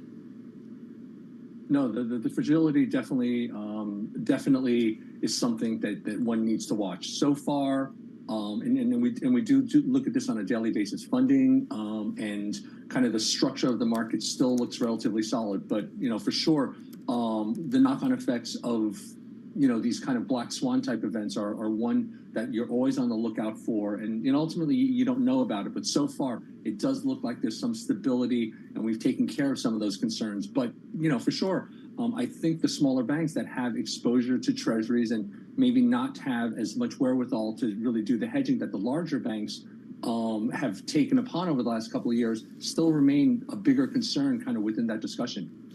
Marvin, let's just wrap this up very briefly. 4.66 this morning in the U.S. 10 years. Are you fearful at this juncture there's another leg lower, or would you see it as an opportunity to step into duration at this juncture? Yeah, I'd probably, if I was a trader, I do like levels around here. We've seen auctions start to stabilize a little bit, but for longer-term investors, I think there's going to be better opportunities. I do think that 5% that you've been talking about, Manny, and that all of us have discussed over the course of the last 6 months is something that's going to come to fruition this year. Okay, Marvin, thank you very much. Marvin Lowe there of State Street. There are other stories trending on your Bloomberg terminal this morning. Let's get you up to speed. The U.S. Dock Workers Union reached a tentative deal with a new labor contract that, if ratified, would avoid a shutdown of the East and Gulf Coast ports next week. The new agreement would guarantee union jobs when certain technologies are implemented and includes the semi-automated cranes that had been a public focal point. Eric Schmidt, the former CEO of Google, has made a significant investment in 3D printed rocket maker Relativity Space. That's according to people familiar. The company is developing the Terrain R rocket, which is set to launch in 2026. It received a $4.2 billion valuation in 2021. A representative for Schmidt declined to comment. Los Angeles is fighting its worst natural disaster in decades. Wildfires driven by hurricane-strength wind gusts tore through prosperous neighborhoods, killed at least 5 people, and forced more than 100,000 residents to evacuate. President Biden has canceled his trip to Italy to help monitor that response to the fires.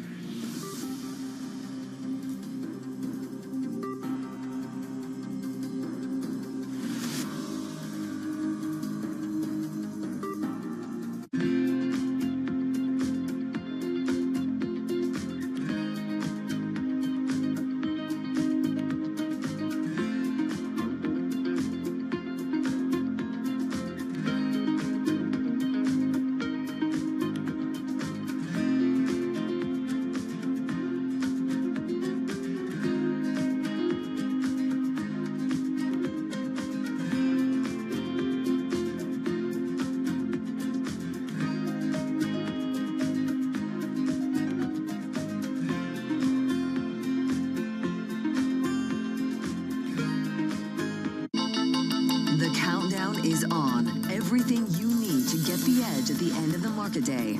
Big tech earnings kick off later this afternoon. Gilead is coming out right now. We have take 2 numbers. Back to the markets, right? Our bread and butter. NVIDIA is one of the best stories in the tech space. That actually matters a whole lot more. It might shock some of your viewers. You're watching The Close. Get ahead of tomorrow's trading with The Close.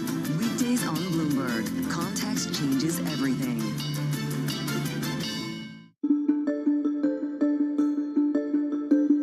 What about artificial intelligence? Is artificial intelligence going to enable you and others to say, we have enough information to know exactly what something is going to be worth in terms of insuring it or not? Artificial intelligence is finding its way into our business in a variety of different factors. I think the first piece is getting much better insight into data, which allows us to make better decisions on underwriting.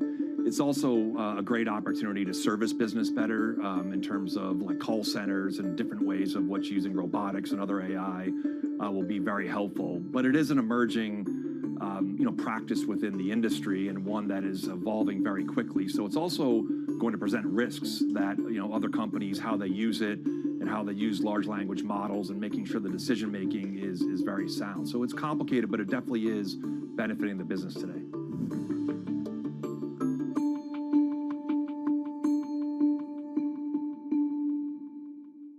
Morning, this is Bloomberg Daybreak Europe. I'm Tom McKenzie in London. These are the stories that set your agenda. Taking you from the U.S. market's close to the overnight session in Asia, we'll walk you through what you need to know to kickstart Europe's trading day. Live from our European headquarters, we bring you the day's top market-moving stories, unmatched expert analysis, and on-the-ground reporting from across the continent. Tune in to Daybreak Europe, only on Bloomberg Television. Context changes everything.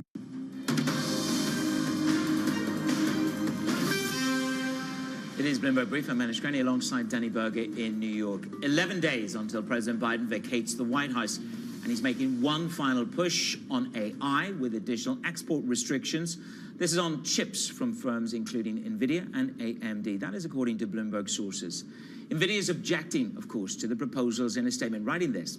A last-minute rule restricting exports to most of the world would be a major shift in policy that will reduce the risk of misuse and would threaten economic growth and U.S. leadership. Tom McKenzie's tracking the story for us. Tom, this last moment really to restrain the export of high-end chips by the Biden administration, is this about protecting and ensuring that third-party access for China and other adversaries, let's say like Russia, is contained? What's the essence of this last push? Yeah, Manus, I think that is a key component of this latest set of restrictions, which, again, according to reporting, could come as soon as Friday. And it builds, of course, on the restrictions that started with the Biden administration back towards the end of 2022, and they've ramped up. So it's within that context. But the idea that China hasn't been able to get hold of AI accelerators is a nonsense. They have been able to, even if NVIDIA is not able to sell its Blackwell latest GPUs and AI chips into the Chinese market. Neither is AMD, by the way, on the most cutting edge.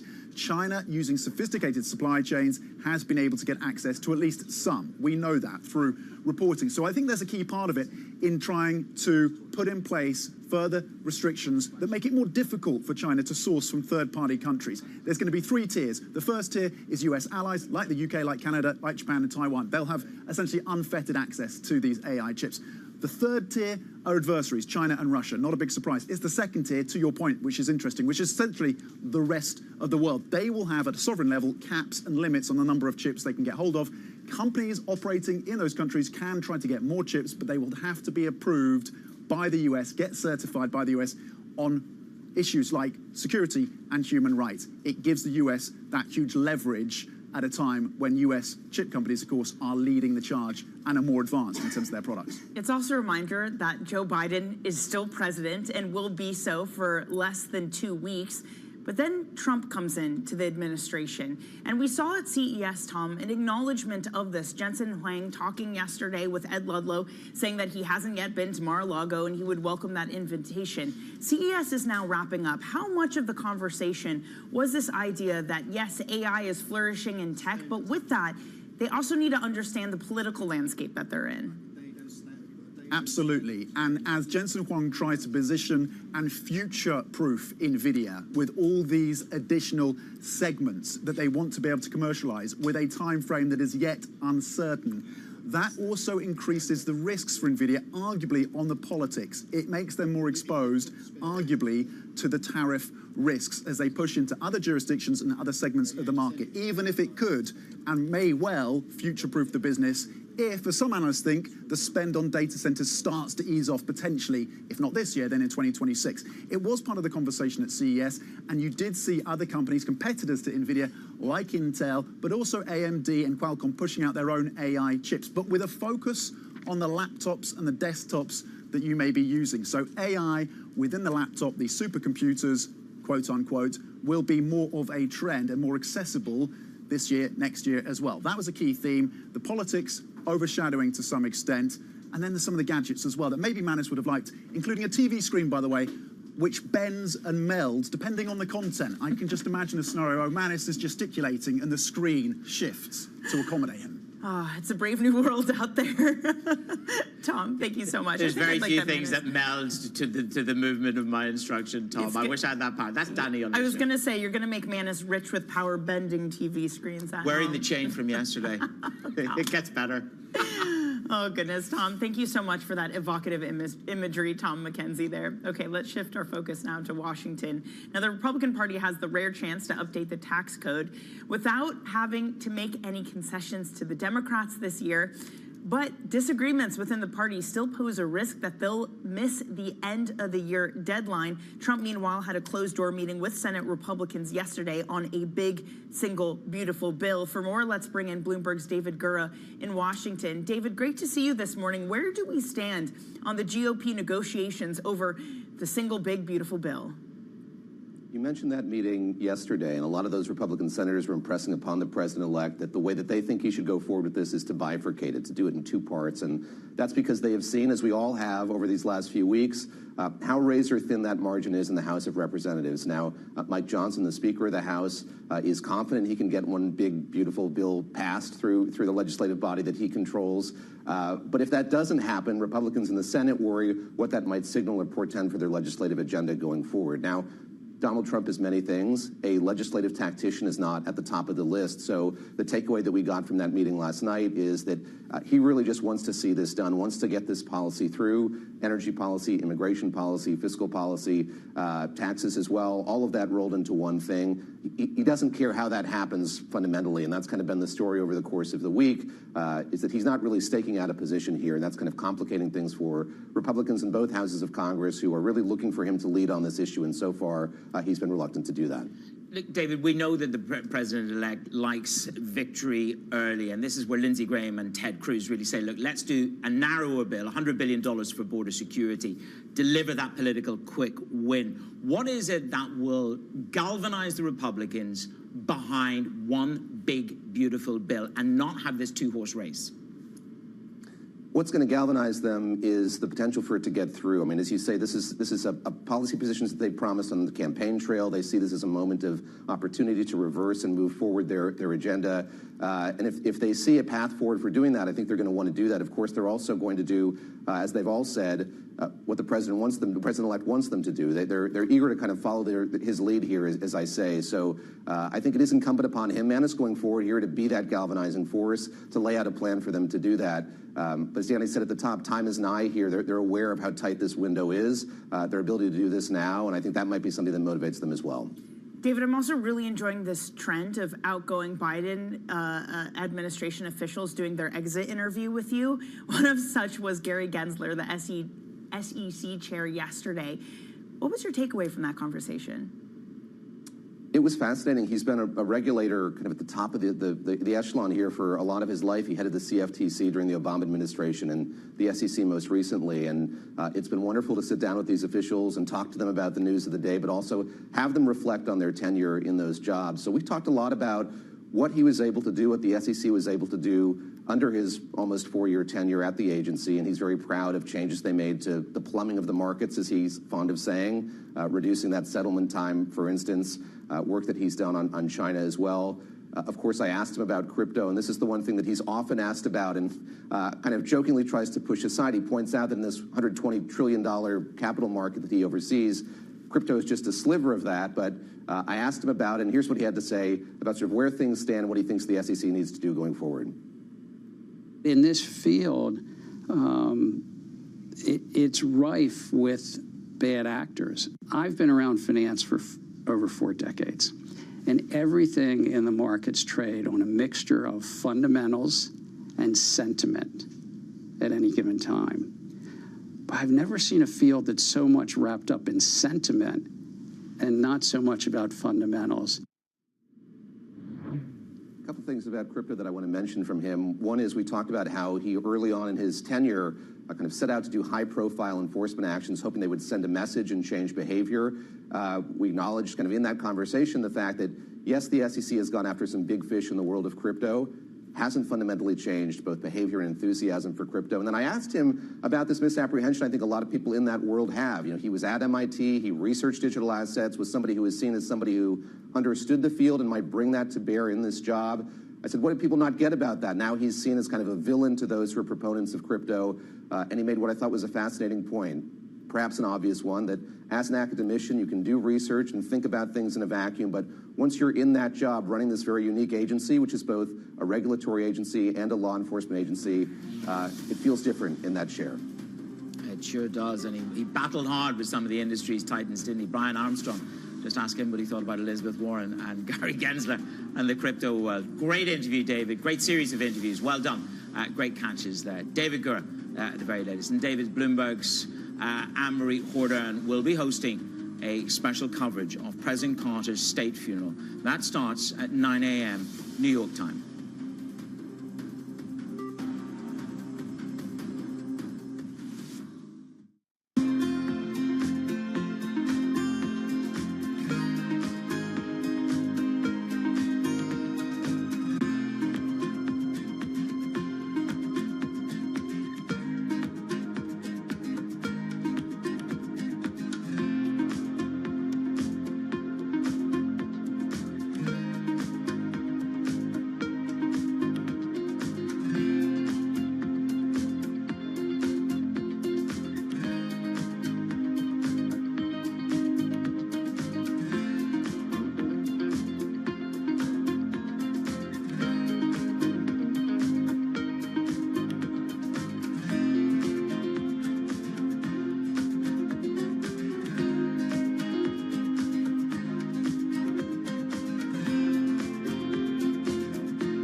From the beating heart of global finance, economics, and politics, and wherever newsmakers are moving markets, Bloomberg brings you conversations that allow for deep discussions and important insights. What do you think the future is for inflation? Is this a new normal? Are markets too optimistic? How do you worry about the things that are outside your control? How does the current fighting completely stop?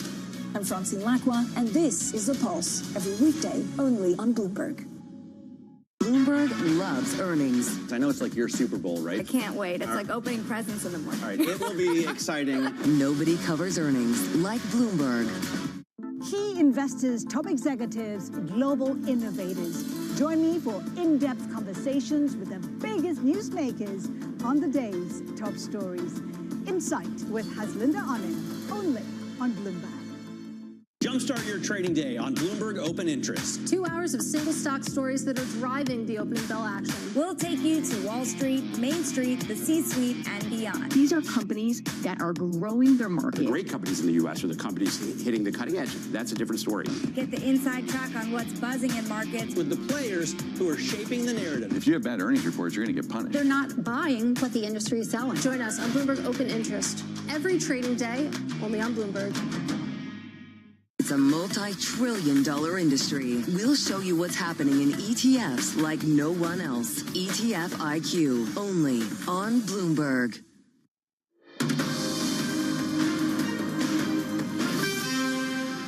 Let's get you set up for your Thursday trading day. It is a national day of mourning for former President Jimmy Carter, with his state funeral taking place. And the equity markets will, of course, be closed today, with the Treasury market closing early at 2 p.m. Now, before we get that, we will have some Fed speak. That comes from Harker, Barkin, Schmidt, and Bowman. That kicks off at 9:30 a.m. That is it for your brief surveillance. We'll take things from here.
2000 post-Napster, generally everybody wrote off the recorded music industry, including the investment community. And I didn't mind that chapter because then I got left alone. And actually, I think out of that period, we started to create better art because the pressure wasn't on from the technology to be the most powerful chapter.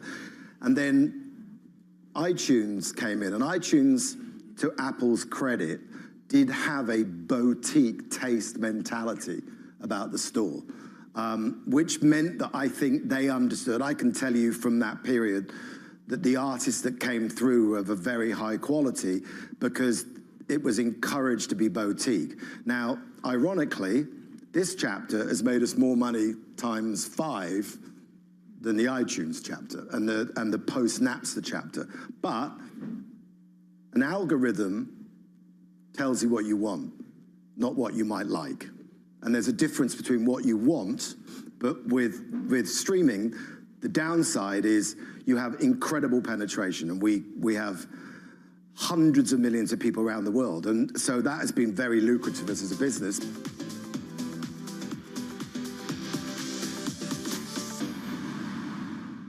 Middle East and Africa. Vibrant resources and high-yield investment opportunities abound. Join me on Horizons Middle East and Africa for the stories, newsmakers, and insight from this exciting region. Now weekdays, only on Bloomberg.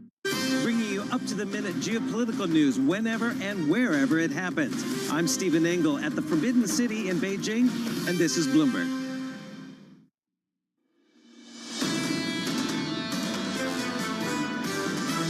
The equity market can move higher, but obviously people are worried about more of a melt-up in rates. Rates are the things that pressure equities. A lot of uncertainty with regards to what's happening in terms of bond yields. Fiscal deficit, inflation issue that's not solved, all of that is in the mix and it's pushing up yields. I think the bond market here is pricing in the worst-case scenario for what the upcoming administration could or might do. This is Bloomberg Surveillance with Jonathan Farrow, Lisa Abramowitz, and Anne-Marie Hordern. Live from New York City this morning. Good morning for our audience worldwide. Bloomberg Surveillance starts right now. What a choppy start to 2025 as we come into Thursday after squeezing out a small day of gains on the S&P 500 yesterday. Equity futures shaping up as follows. This morning we look like this. Equities down by 0.1%. On the Nasdaq 100, we're down by 0.16. On a Russell, we're little changed. The fireworks in the bond market, not just stateside, but worldwide. Check out the UK, the 10-year, the highest since 08, the 30-year, the highest since 98. We've said this so many times on this program. Bond yields can rise for a lot of different reasons, but when yields are up and the currency is down, it's usually not good. It usually represents something more likely seen in an emerging market, and this is the point that Jordan Rochester put out there this morning when he was basically saying, can we say that the United Kingdom is acting like an emerging market right now? Can we say that maybe the Liz Truss moment was not a moment, and maybe this was a reflection of this country losing some of its reputation on the global debt stage? I'm pleased you brought up the Rochester note over at Mizuho. He offered 3 options to get out of this in the UK. 1, luck from abroad. We talked about that yesterday. 2, maybe the Bank of England can end QT. Or 3, tighten up your spending plans, do something on the fiscal side. This is the problem. Ultimately, it's all going to come down to, can you effectively have an efficient government where you cut profligate spending without raising taxes in a punitive way that actually discourages job creation, which is what a lot of people are saying is happening in the United Kingdom. The answer is, we haven't seen it. And good luck, and let's see what happens. And that's the difficulty right now, and that's the reason why people have one eye on what's going on in Washington, D.C., and can they get that house in order with something close to efficiency? Well, let's keep it here in America then. Let's talk about the bond market stateside. We're putting a lid on a 4-day sell-off in the U.S. bond market. Yields are lower by 2 basis points, 466.89. Helped up yesterday by a downside surprise on ADP and a more dovish than expected Governor Waller. But check out those minutes. Is this Federal Reserve, or at least parts of it, getting a little bit political? Well, so maybe a number might be. I mean, that was basically, if you were looking for clarity from the meeting minutes of the FOMC about how many, you got a number. That's your clarity about the number of people who took into account potentially tariffs and other policy changes. Others said they did not. And this all goes to show that essentially it's a black box, and we have even less of an understanding of what the scenario analysis is at the Federal Reserve. aside from basically individual speakers, we're going to get a whole host of them today, really giving their sense of, it wasn't me, guys. I wasn't the one putting that assumption. Who are they? I think this is really important. That's true. Who are they, and did they do the same thing in 21 when this sitting president came out with massive spending plans and pushed them through a supply-constrained economy? If they didn't do the same thing, why didn't they? And that will keep the door wide open to accusations of political bias. Pretty much everything right now is going to leave the door wide open to political bias. You talk about Chris Waller and the fact that he came out and said that basically tariffs he doesn't see as an inflationary impulse. Immediately, all the notes came in just as you basically had your knee-jerk reaction of, oh, is he running for Fed chair? There was some dampening of that in a news report of Bloomberg saying actually he's being taken out of the running because of the half-point rate cut last year. Putting all of this aside, the fact that this is on the table shows how politicized this Fed is getting, whether or not they actually are politically motivated in terms of how their moves are interpreted and the lack of understanding of exactly how the Fed is really analyzing the incoming information and the potential policies coming down the pike. Stay tuned for more coverage on this. I just want to get into today's schedule just briefly. Anne-Marie's down in Washington, D.C., of course, marking a special important occasion in the nation's capital, observing a day of mourning, the funeral of the late President Jimmy Carter. That will have implications for markets here in the United States, so allow me to go through some times. Equity futures are open, but they will close early at 9:30 a.m. Eastern Time. The equity market, the cash equity market, will not open today, so that will not open at 9:30. For the bond market, cash treasuries are open. They will close, Lisa, at 2 p.m. Eastern Time. Yeah, with futures, I believe, closing at 1 p.m., which really just puts all the more emphasis on the bond market, which frankly has been one of the main drivers of a lot of the concern that's really rising in equity markets. I want to bring this to you, and this I think is really important. The fact that equity markets have held in as well as they have in the face of some of the bond market sell-off highlights how much they are dependent on growth, and a downside surprise could potentially derail that. This, according to Christian Muller-Glisman of the Goldman Sachs. Futures on the S&P negative by 0.2%. Your lineup for the next 60 minutes looks like this. We'll catch up with George Concarbis of MUFG on the global bond market sell-off. We'll speak to Tobin Marcus of Wolfe Research as Trump visits Capitol Hill, and Neela Richardson of ADP looking ahead to payrolls. We begin this hour with the US bond market stabilizing after a 4-day sell-off. George Concarbis of MUFG looking for higher yields over the next year or so. A hawkish Fed, fiscal policy uncertainty, and more supply should keep 10-year yields higher in 25. George joins us now for more. George, welcome to the program, sir. It is not just America, it is global. What do you make of the backup worldwide in bond yields? Look, I think the earlier comments you guys all mentioned and the quotes that DM markets are acting very much EM-like, and I think that's a real consideration. And this is just, I think, par for the course. We're going to, the further we keep having these debt loads, higher interest cost servicing, all this stuff is negative, and it's a negative feedback loop. And until we actually do get our fiscal house in order, I don't see these things ending. In America, though, George, at least we've got robust growth. Yields are higher off the back of a better economy. People think we're spending too much. Okay. In Europe, it feels different, George. It looks like they've got a dire growth backdrop, but yields are up, and people also think they're spending too much. How do they get out of that mess?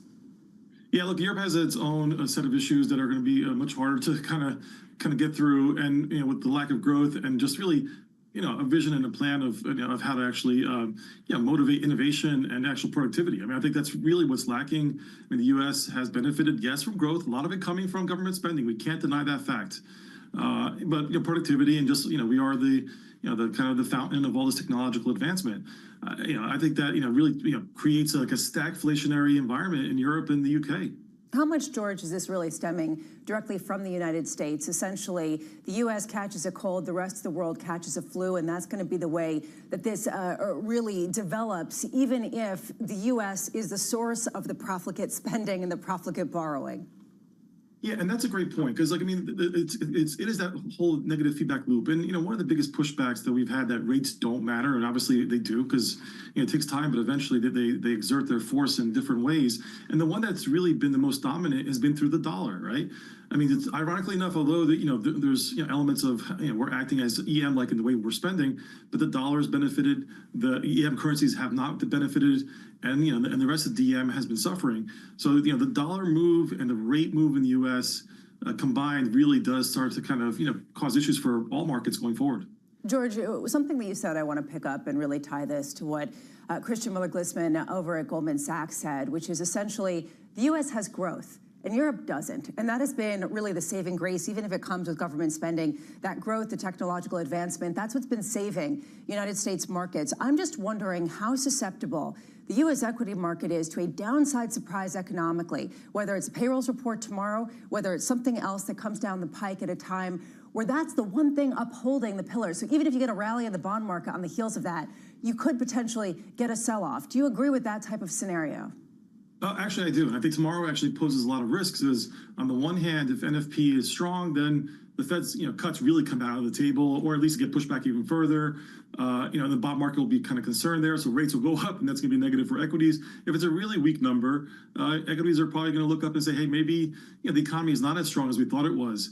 And I think that kind of growth shock, and given the concentration risk in the U.S., and given the fact that the U.S. markets are such a dominant player in global equity space, I mean, there's only three ways you can fix that U.S. outperformance. Either the rest of the world catches up, the U.S. goes sideways, and nothing ever goes sideways, or the U.S. goes down. And if you have a big enough financial conditions correction, it's been FCI through the wealth effect channel that's also been a big driver of U.S. growth. Let's not kid ourselves on that as well. So government spending, FCI shock, yeah, you can have a real kind of protracted pullback. George, equity markets are still close to all-time highs. Credit spreads are very tight.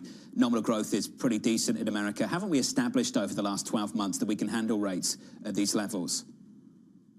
I think it's to be determined still. I think that, we've been fortunate because of all the inflows, overseas investments into the U.S.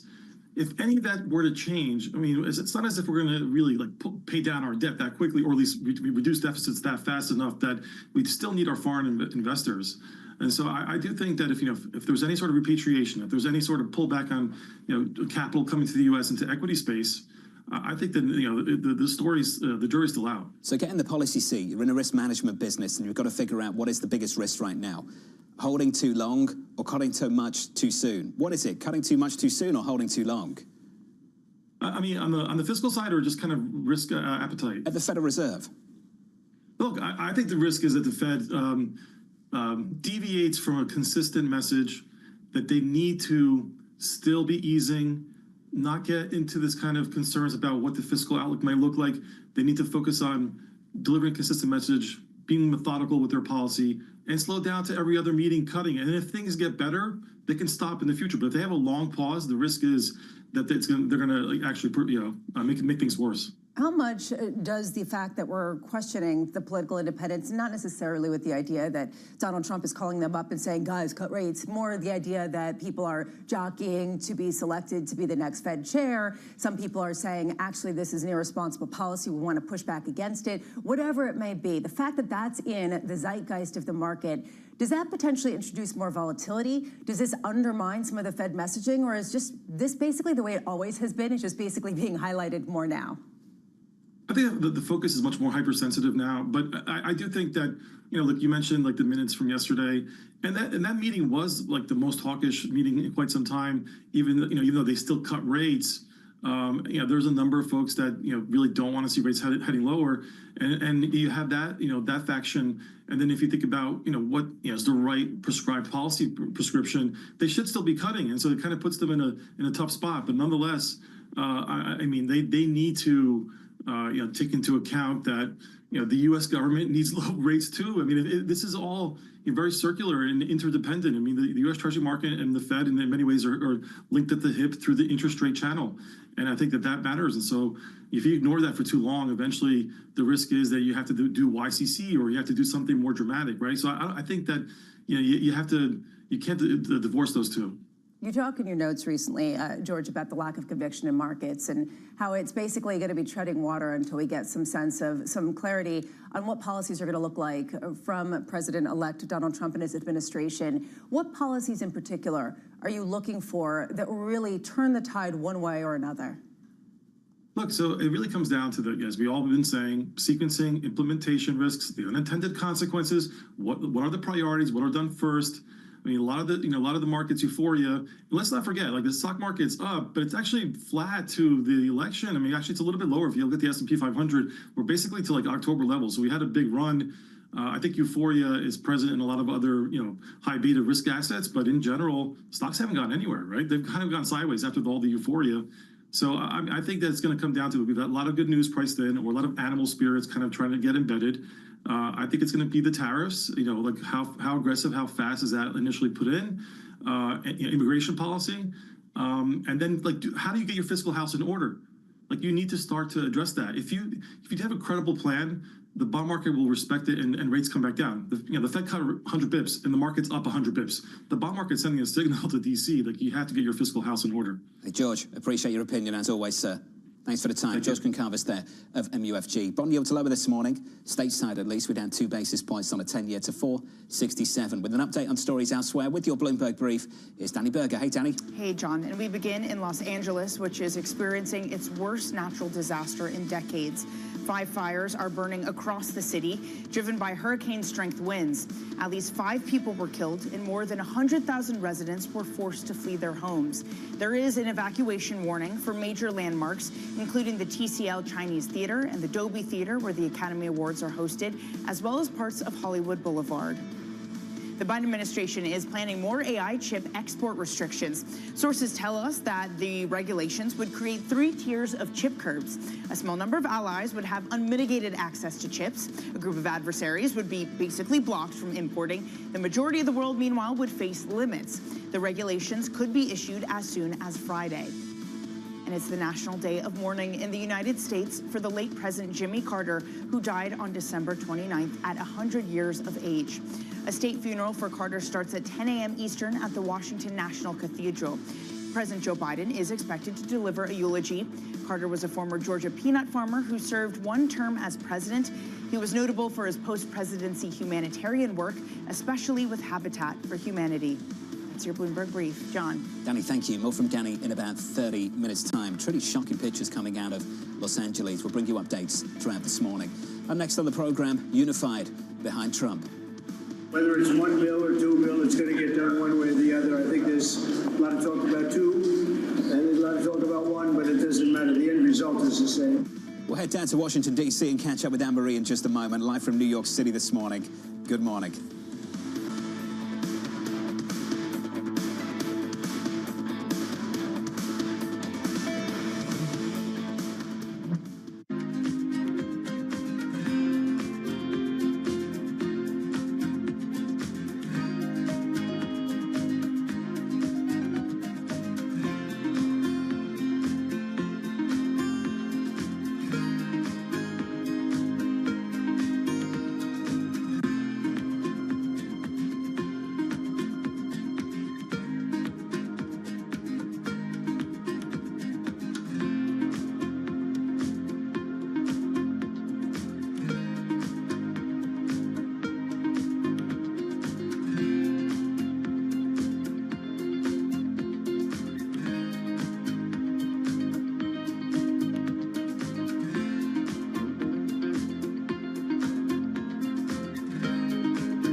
On the heartbeat of the tech spread across global markets. The real-time data aspect is going to be important. We're going to bring you expert analysis on that. Sure. Don't miss Bloomberg's interview with the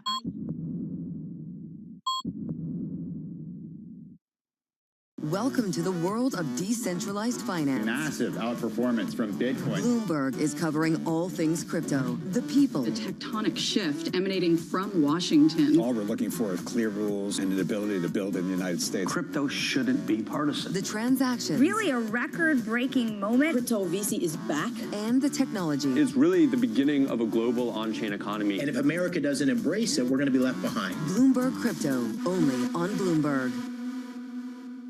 From the world of politics to the world of business, Joe Matthew and Kaylee Lines deliver news, insight, and analysis live every trading day. Balance of Power, live around the world only on Bloomberg.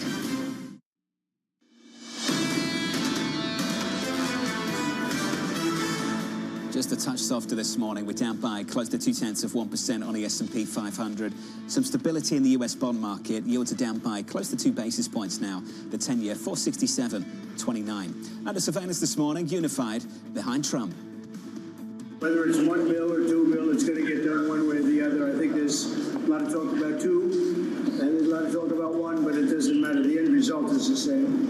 We're going to get something done that's going to be reducing taxes and creating a lot of jobs and all of the other things that you know about. But this was a really unified meeting. So here's the latest this morning. Donald Trump praising a unified meeting with Senate Republicans on Capitol Hill, discussing his priorities. But Republicans in the House and Senate are still divided over how to get his agenda through. Anne-Marie joins us now from the nation's capital for more. AMH, good to see you down in Washington, D.C. once again. You tell us, are you seeing or hearing any details on this front? We get that they're saying they're all on the same page. Do we know about size, sequencing, process, how quickly, the timeline? Do we know anything? Well, whatever you're hearing about the fact that they can't even decide on the sequencing, wait to hear about the size of this and the top line budget. Can you imagine the debate that is going to go on? I think what you see reflected right now amongst the debate right now, and I was on Capitol Hill yesterday speaking to some representatives about how they see and differ on this approach. I think you have to remember is that this is going to be very challenging. Whether it's one big, beautiful bill or two-track approach, they have very slim majorities, more so in the House of Representatives. And remember, in the House, they also need to make sure they fill seats. Representative Matt Gaetz' seat, Mike Waltz, that is going to be Trump's national security advisor, and Elise Stefanik. They need to fill those seats to make sure that they have enough votes to get this bill through. Before they even start talking about how big it is, they need to decide on the sequencing, or maybe the entire debate will play out open. The fact of the matter is, we don't know. And if you were looking for clarity, we did not get that yesterday, except for the fact that Trump has made clear he doesn't really care as much about the procedure. He's not there counting votes, and frankly, that's not his job. But he does care about his agenda. Whether it's one bill or two, he wants to get that agenda through. But this line stuck out to me. After meeting with House Speaker Mike Johnson, Senate Majority Leader John Thune said this, joking with reporters, that the plan for sequencing the legislation is as clear as mud. And I expect that at least for the next few days, maybe weeks. They're at least attempting to hit the ground running. Anne-Marie, appreciate it. More from AMH in the next 10 minutes or so. Tobin Marcus of Wolf Research joins us now. Tobin, Speaker Johnson has talked about passing one big, powerful, beautiful bill and getting it out of the House by April. How big is that bill going to be, Tobin? I think in terms of gross numbers, how it would be scored by the Congressional Budget Office, we're looking for something in the mid-$4 trillion range. But of course, the gross size of the bill depends a lot on, the length of the extensions of various provisions. I think certainly there will be some timing gimmicks on some of the provisions to minimize the apparent cost. So it's going to be a big bill, and I think it's going to need to be at least partially paid for. Tobin, how is it going to be paid for? We keep hearing this, that everyone's looking for cost cuts. Republican members come on the show and they say we care a lot about making sure that it is a balanced budget. And then we talk to analysts who say there is no feasible way to actually cut the deficit in any material way going forward. Is that your take on it as well, or are you seeing actual policies being put into effect or even discussed? So I certainly agree that we're not going to be able to materially cut the deficit. I think our base case, even in a bill that does incorporate some meaningful offsets, is that the deficit to GDP ratio is going to remain in the 6% range or higher for the foreseeable future. So, the idea of balancing the budget, we're a long, long way from that. That being said, I think the one big beautiful bill strategy reflects the fact that the House is probably the sticking point here more so than the Senate. And I think House conservatives are going to demand, some tough choices to partially offset the cost of that bill. So, we're looking at partial rollback of the Inflation Reduction Act's clean energy tax credits.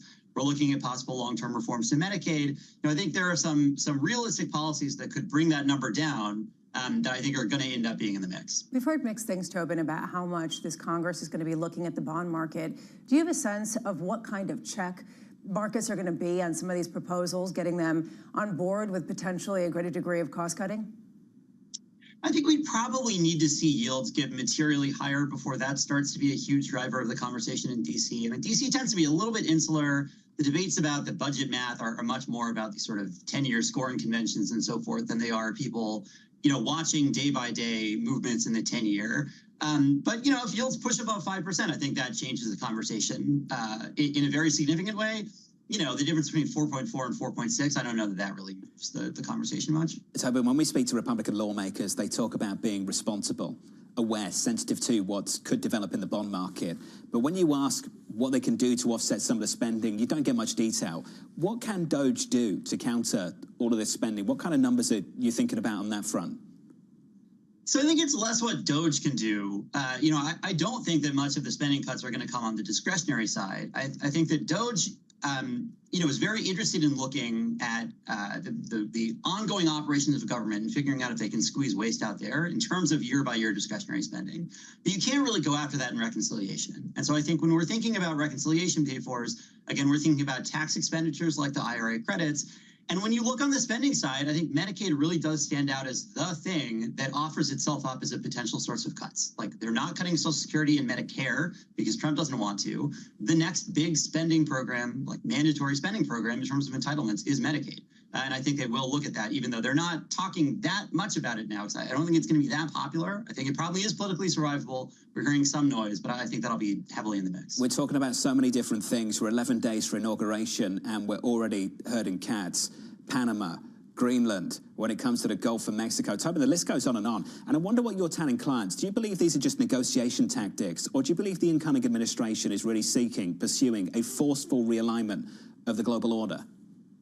Well, John, I believe you mean the Gulf of America, but I think that it's floating sort of big ideas that appear outrageous to a lot of people is certainly in keeping with how Trump approached the first administration. I don't really think this is going to be what the administration is about.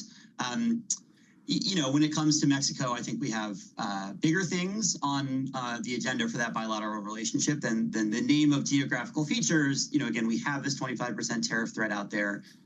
Immigration, I think, is probably going to be the biggest item in terms of day one executive orders, things that Trump does unilaterally the day he comes into office. And Mexican cooperation on enforcement is going to be a huge, big part of his potential for advocacy there. Forgive me, the Gulf of America. I'll get there, Tobin. Tobin Marcus of Wolf Research. Tobin, thank you, sir. Thank you very much. You on board with that, Gulf of America? Did you see what Claudia Sheinbaum of Mexico, her response? She gave this press conference where she put a map on the wall, and it showed what the map looked like more than 100 years before the United States was created. She wants to absorb some southern states. And she said at the time, North America was viewed as America Mexicana, or Mexican America. And she said, that sounds nice, no?